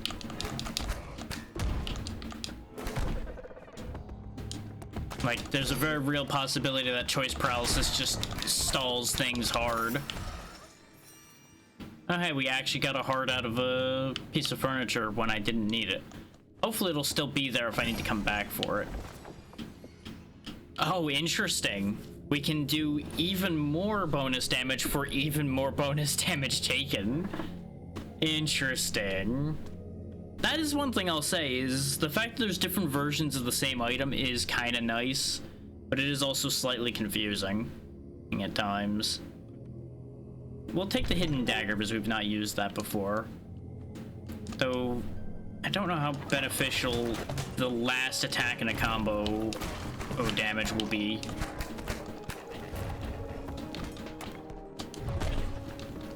Also, I very clearly, vehemently disagree with the fact that I took fire damage there when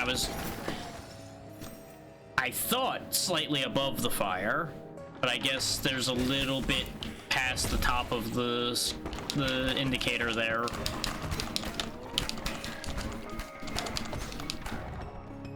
That one was my fault because I thought I could damage race them successfully. That was not true.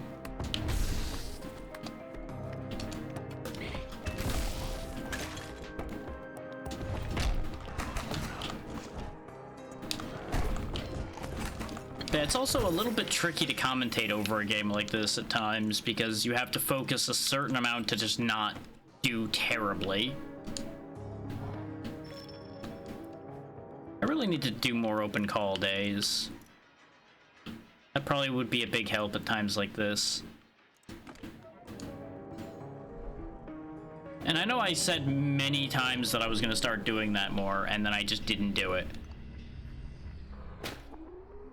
In part because a lot of the people I would have in said open call frequently are busy. So I can't be like, oh yeah, you want to be in to do this thing at this time? It's like, eh.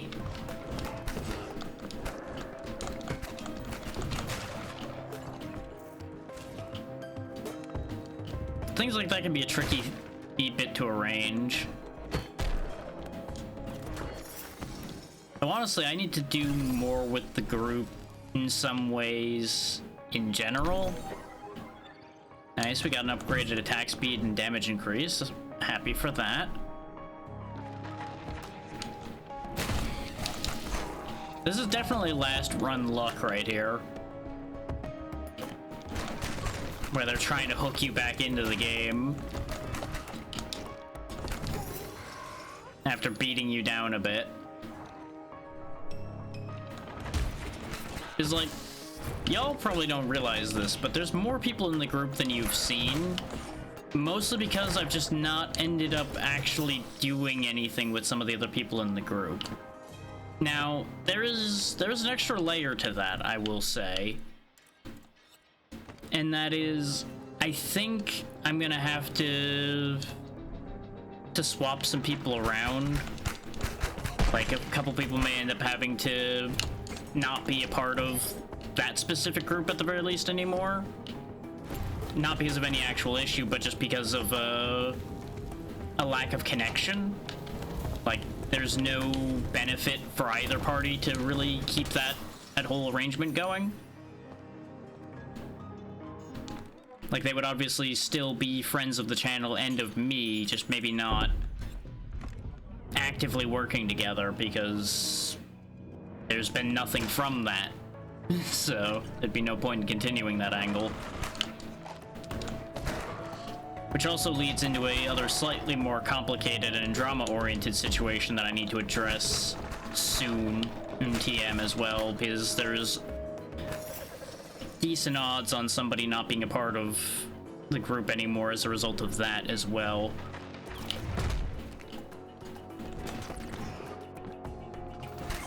And it's it's more of a preventative measure than anything. Which, you know, that kind of situation's always a barrel of laughs. But that's the nature of working with people, is eventually you're gonna end up with these awkward situations that you have to navigate your way through. And again, it's another case of no hard feelings toward the one that might be separated. There's just an obvious case of there's gonna be friction if that's still a thing, so...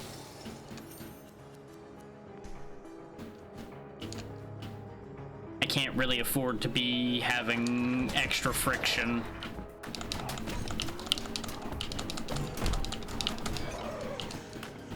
The main reason I haven't pulled that yet is I'm making sure that that's actually going to be an issue before acting, you know?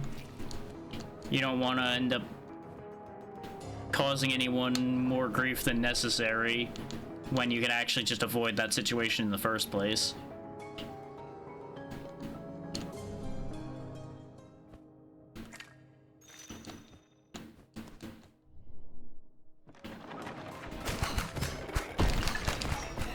And this is what I get for self-assigning as a leader of something. Not that technically I'm a leader of anything, because I just happen to bring that group together. I've not got a significant mantle of any kind, but I do sort of have the mantle of organizer at the very least.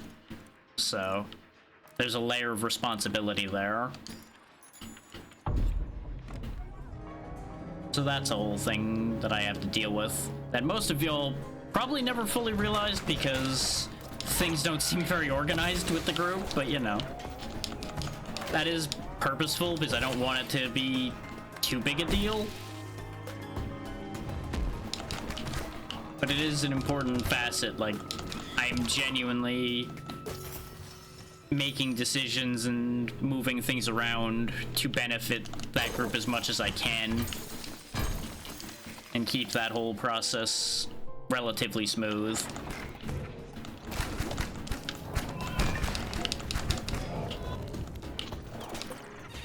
Though on the note of relatively smooth, I just had the realization as we were going today that I forgot to ask Vale when she was going to be available tomorrow. So, tomorrow's stream time is going to be a variable. Just gonna throw that one out there for y'all right now. Don't be surprised if it ends up being later, kind of like the other sessions with Vale have been, but I don't know what her schedule is.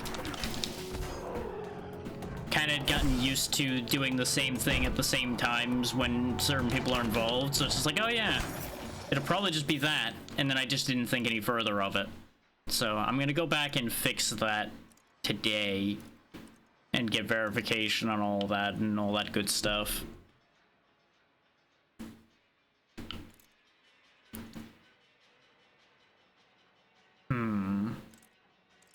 I kind of want this stuff. In fact, what we can do is we can actually use a bomb room correctly for a change.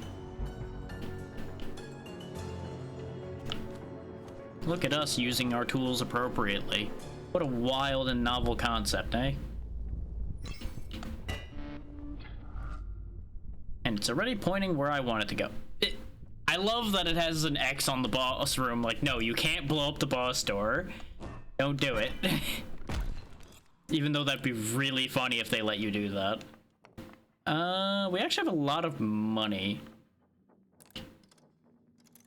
Oh, right, we died on the way to the shop in the other reality where we were running for a shop. I was like, wait, didn't we have a shop? But we don't actually have a shop on this map at all. So I'm gonna put a shop here then.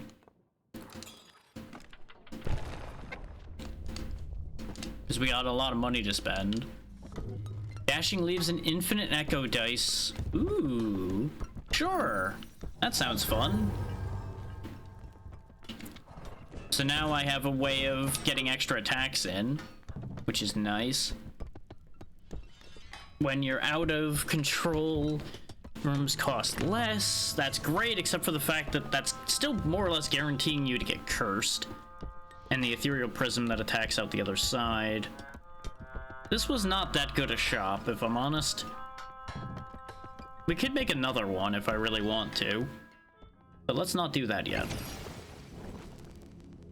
Explosive chocolates. Weapon attacks and shards have a 7.5% chance of dropping a spectral bomb.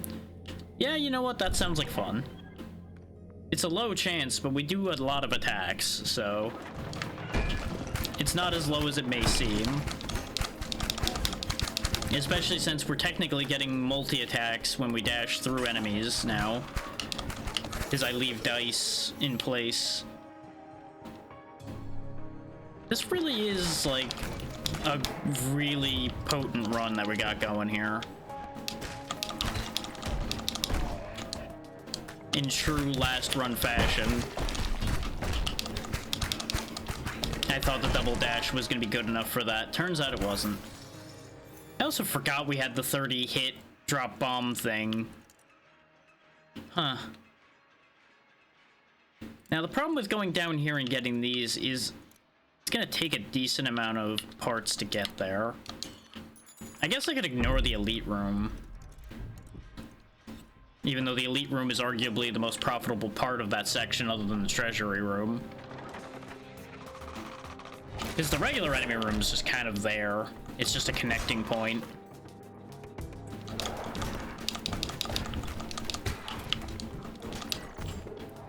That bomb just flying through was actually pretty funny.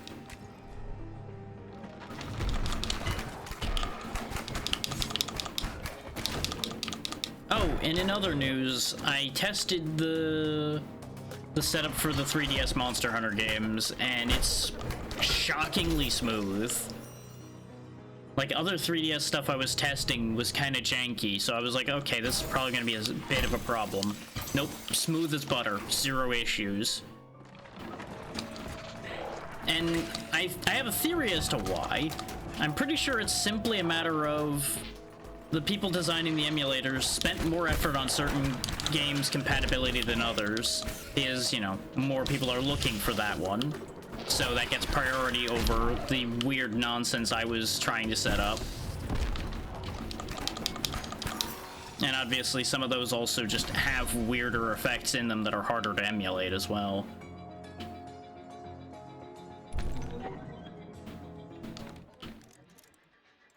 So it just ends up being a whole thing.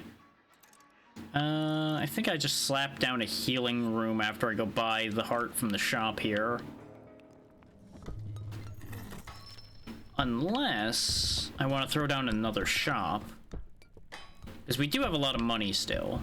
And I don't particularly care about these two, though the Ethereal Prism could actually be really good against this boss, because I could hit both of them more, but I think it'll be more fun if I make another shop. And worst case, I could always come back to that one and buy the Ethereal Prism if I don't like what I get. Money from building rooms. Okay, you know what? I think I like the Prism more. But what's this? Dashing repels harmful projectiles and deals 20 damage on hit. Never mind, give me that. Even if that doesn't save me now, it's gonna be huge later. Because I dash through a lot of projectiles. I don't think it'll work on the big waves these things throw, but it'll be useful against all of those shots I catch with my forehead in all of the other areas. And we still haven't even seen the archives, and I'm sure that's gonna just be worse in a lot of ways.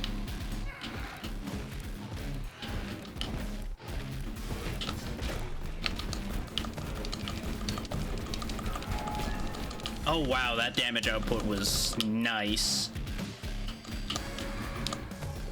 I tried to hit him with the bonus die for a bit there. Didn't quite work. I'm being greedy already.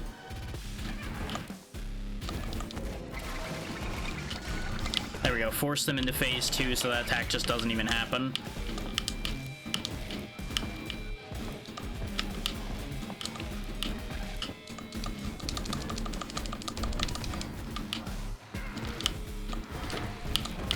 Oh, I got double hit there too. Yikes. The fact that those genuinely do hit twice is brutal. We're so close. And I fucked up because I panicked. I got too ahead of myself. I should have just fucking waited. But my brain went into speed mode for a moment there, and it's like, okay, the attack's gonna come out now. Except everything in this game has a much more generous delay to it than I keep telling myself it does. I threw away such a good run again. Man, that sucks.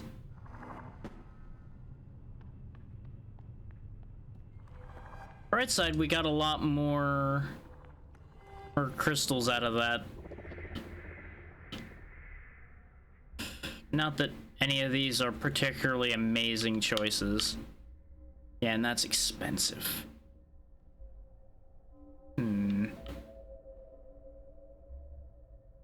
Yeah, now it's starting to get into things that involve actually making progress that we're not making right now.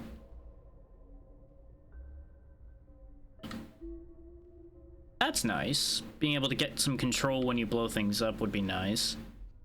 Guaranteed hard in front of boss rooms is nice.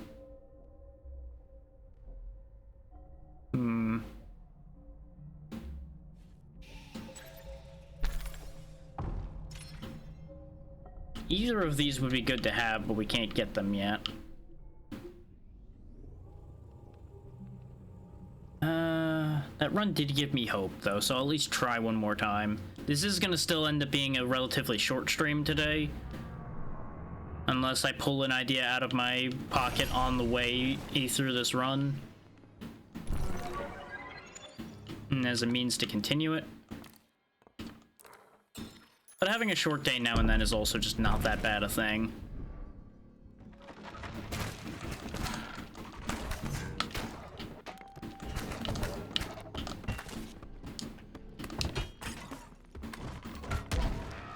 There's also just a time where you have to realize maybe the magic just ain't happening.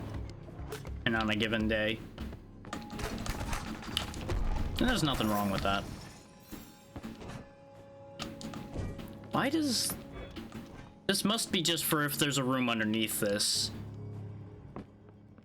Just messed with me that it was still there at all. I was suspicious of secrets. There was something I was talking about before that death happened, and I lost that train of thought.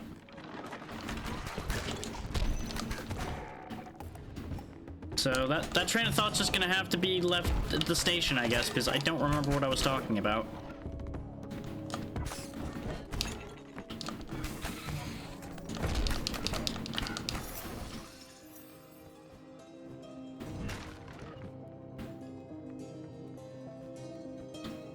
So, back on the topic of modifying the group as it is right now, I do still have a few people in mind that I want to talk to about becoming a part of that little gremlin crew we got going on.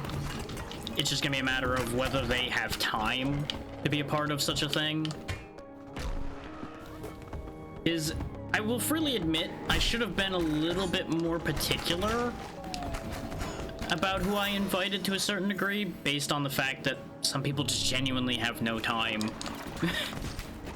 Like, they've already got enough of things going that there wasn't really going to be a great way for them to be included in things. Nice, that setup worked perfectly.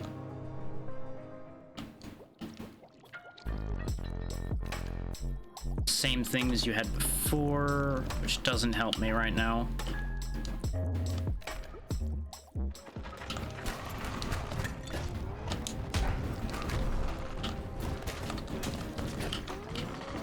God, those spinners are awful, especially when they're surrounded by other things. Hey, Snowkay, how you doing? Up attack can now be performed twice. Each enemy killed by a bomb drops $5. That'd be great if I had more bombs. I'm okay. Getting a little tired early today, but other than that, everything's fine. It is what it is. Sometimes you just don't got the whole thing rolling proper. Pretty much. Been also just rolling through a lot of thoughts about various social things that are going on. Which, you know, that in and of itself can take some energy off too, but it needs to be talked about.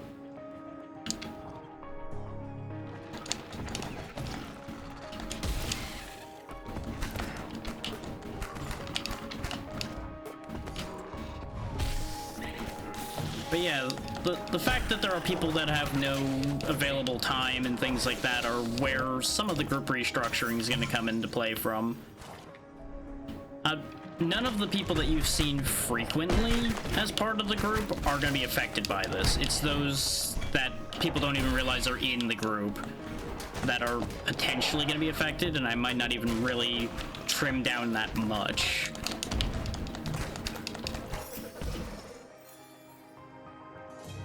Is there's always the potential that something can happen in the future with those people. I'm just considering concepts like that at the moment.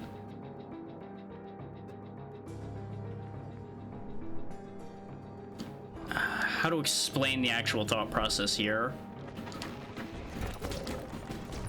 Basically, I've got a little collab Discord that I've organized that are primarily for, you know, people doing things with me and other people in there. And a lot of the people in there are frequently busy. So it's hard to actually get anything organized. So the debate becomes, well, do I start trimming things back in order to bring in different people that may have more time? But at the same time, then you got the fun social negotiation you have to get through to not hurt any feelings doing that at the same time. Yeah, and that is the thing at the end of the day.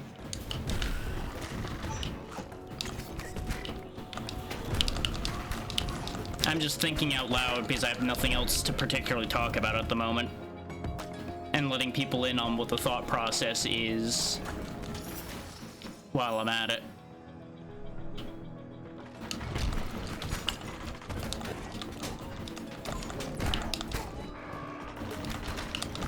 Because, you know, people enjoy a little window into the thought process now and then. And it helps me organize my thoughts when I just put them forth now and then.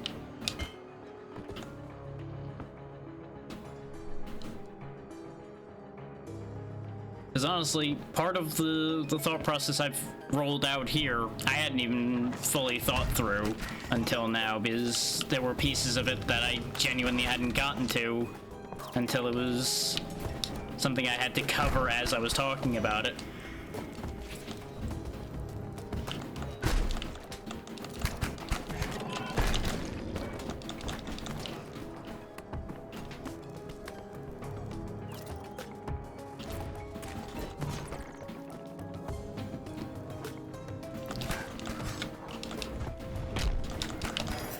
I don't know. A lot of things to have to make decisions on and all of that. Nothing anybody even needs to worry about, really.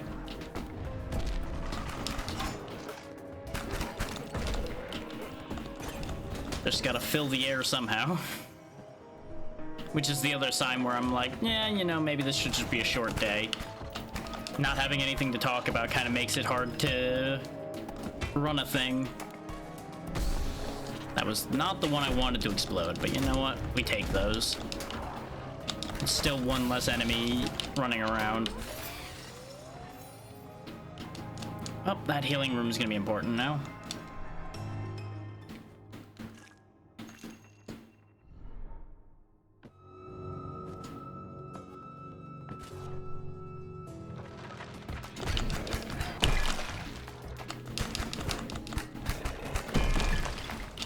Really unfortunate to have to deal with both these guys at the same time.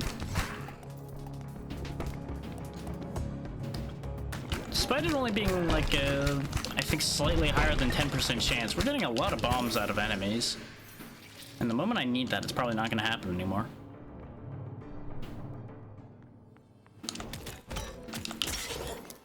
There we go.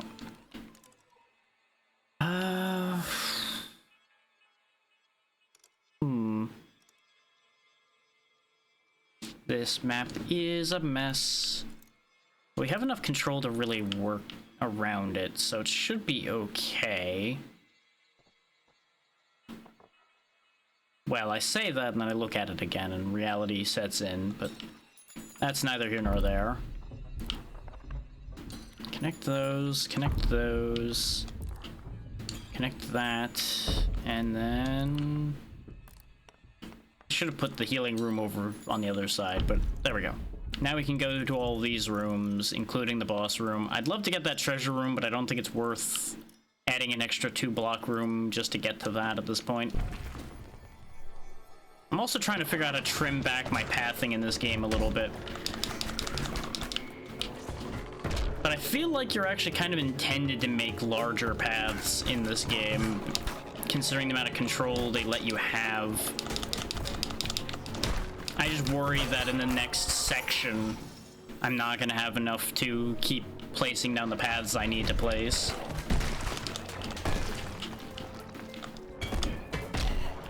I was worried that that bomb was stuck up there, which would have been really unfortunate.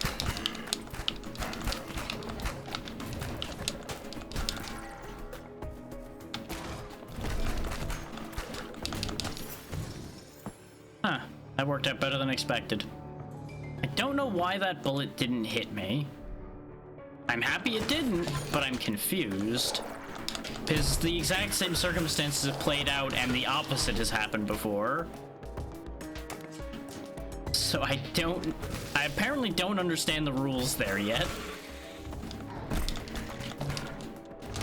Or one of the two circumstances were not intended by the game, which could easily be the case. This is still new. I don't remember if this is early access or not. I should have checked that more when I started up today, but I genuinely didn't. There's another window into my mind today is I wasn't 100% sure what I was even going to do today.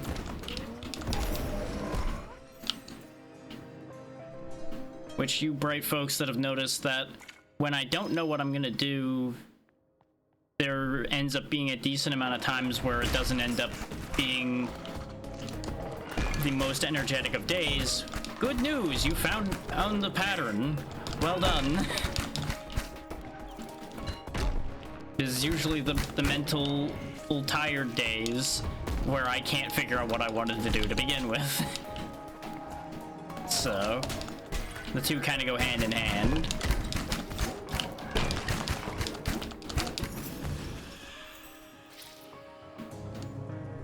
Yeah.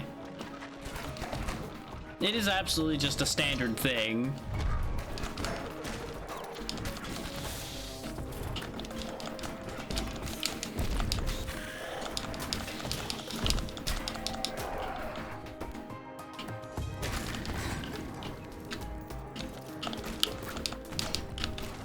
I'm just bad at taking days off, I think is part of the thing.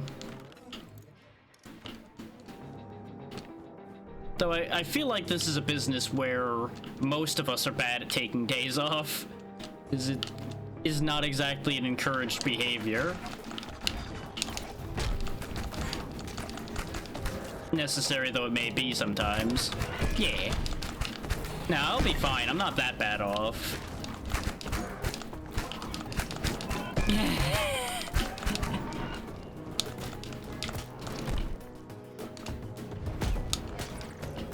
The business of streaming and such, depending on whether you view it as such. I've found that streamers are one of the sets of people that are very bad about taking days off. Myself included. Which there's an interesting split on that one, actually. There are a lot of those that will take a lot of days off, and then there's ones that will take no days off. It's interesting how there's less middle ground than you might think there. And that's not even like a size-based thing that I've noticed that pattern on. Oh, absolutely. Like, workaholic behavior, no matter what kind of category you're in, is not healthy. That's what I'm saying, yeah, it doesn't have any real connection there. The theory I was operating under initially was that it kind of was, because there's more pressure early on. Yeah, exactly. That was exactly where I was heading with that thought. It isn't really, yeah.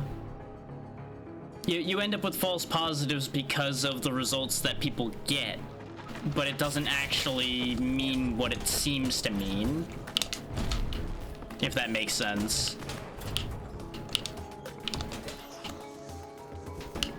Because there are plenty of cases of people that will stream all day, every day, but also still not gain anything. Yeah. And a portion of that is kind of picked up from what they see. Because a lot of assumptions get formed because they're only working on partial information. I'm equally guilty on that one of a couple little bits of that.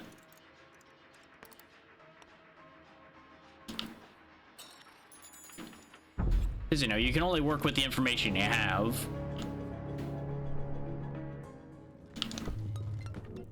Spell explosions must now be triggered manually and deal 35 spell damage. Interesting idea. Extra spell damage in general, and the flame breaker that we've had before. You know what? I have an idea. Give me the lighter. Oh, I miscalculated. I can't afford the other thing. Sacrifice room won't help for that. I need a healing room badly. So we'll spawn a healing room in a regular arena so we can get the last bit of money we need. And then we'll see about doing this boss fight. Oh, good. We actually got a good healing room, too.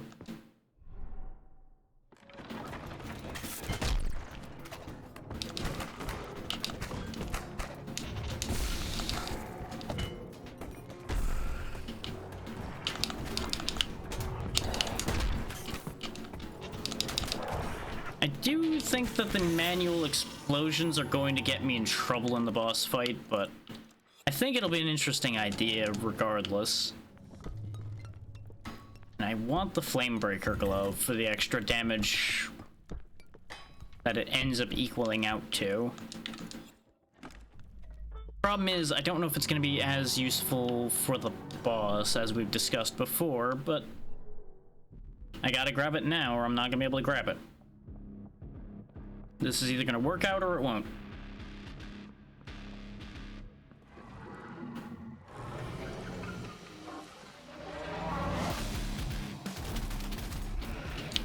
Take the free damage. Let them slam.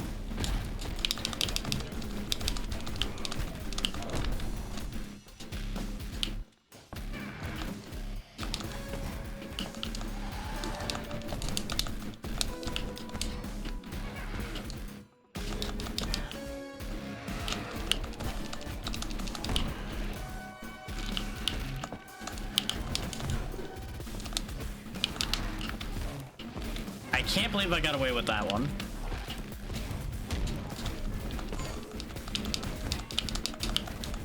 This is going slow, but it's going okay at the moment. One. Damn it. I shouldn't have said it was going okay. Just shouldn't have jinxed myself. I know better. And yet here I am doing it to myself again.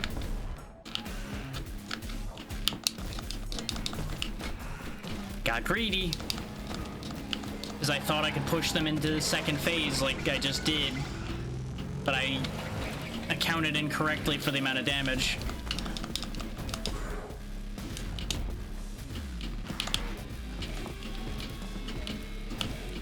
Just wait it out. Don't try to do anything fancy. You're just gonna get hurt trying to do it. Kind of like that, yeah. And we're dead. I admittedly kind of accepted that last one because with how that fight was turning, it just wasn't worth pushing my luck at that point. Enough mistakes had been made, I would have had to have done perfect for the latter half at that point. And it just wasn't there. Come on, just admit it, Bolivar. Thingamajig or whatever. None of it has anything to do with you. Admit it already. But how do you explain the resemblance, at least in the face, huh? I can recognize your charming mug anywhere. This conversation is extremely inappropriate, Master. Truly, be grateful to have your head firmly attached to your shoulders. My apologies. They're still arguing about the fact that he keeps showing up everywhere wearing disguises, doing all of the other tasks around.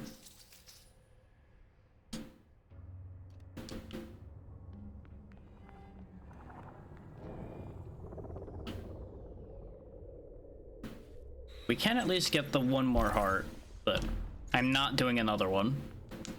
I'm tempted to do another one, but no. I already overshot out, I think, where the energy was for today. So we will stop myself there.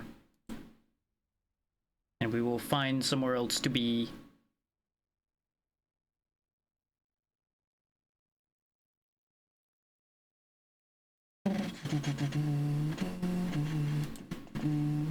Just gotta go find the right person to send Yell to. Which at this time of day, there's plenty of choices. This might actually be one of the earliest endings I've had in a bit.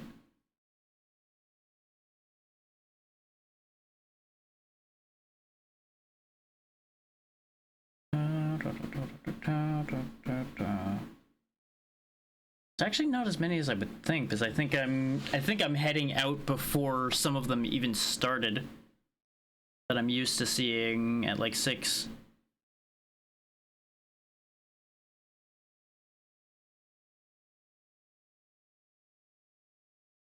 So that's an interesting thing to keep in mind, which, you know, knowing what bit I do know about most of my list here's schedule, that makes sense. You know what, it was a lot of fun when we were over there before. That should be good energy to kind of bolster up. We'll go ahead and go see Cinder, who's doing some more Helldivers too. So she's already been going for a few hours, so I don't know how long she'll be going for. But that should still be a lot of fun anyway. So, thank you all for taking the time to be here. Sorry that the energy wasn't quite right today. It just ends up being one of those days sometimes. It'll be what it'll be. Remember, tomorrow will be the archipelago that we will be starting up with Vale. I will be doing Lunacid like I mentioned for that. We actually have to figure out a new thing for Vale because we realized that the game she was originally going to do is actually going to be way too short. So I'm not entirely sure what that's going to play out as. That's actually a positive to ending early today is the fact that I can work on that. So there are bright sides to these things. And then Saturday will, of course, be the Minecraft collab, which we may actually have another person being added specifically to that. I know at least one person was asking to at least be on the server. Depends on whether they get fully looped in on that part or not. We shall see how that plays out. Yeah, and then it just loops back around to Monday that I'll figure out. Tuesday, which is the Freedom Unite collab, and then we'll figure it out from there. Thank you all again for your time. Be good to Cinder. She's good people, and I will see you tomorrow. Good night, everybody.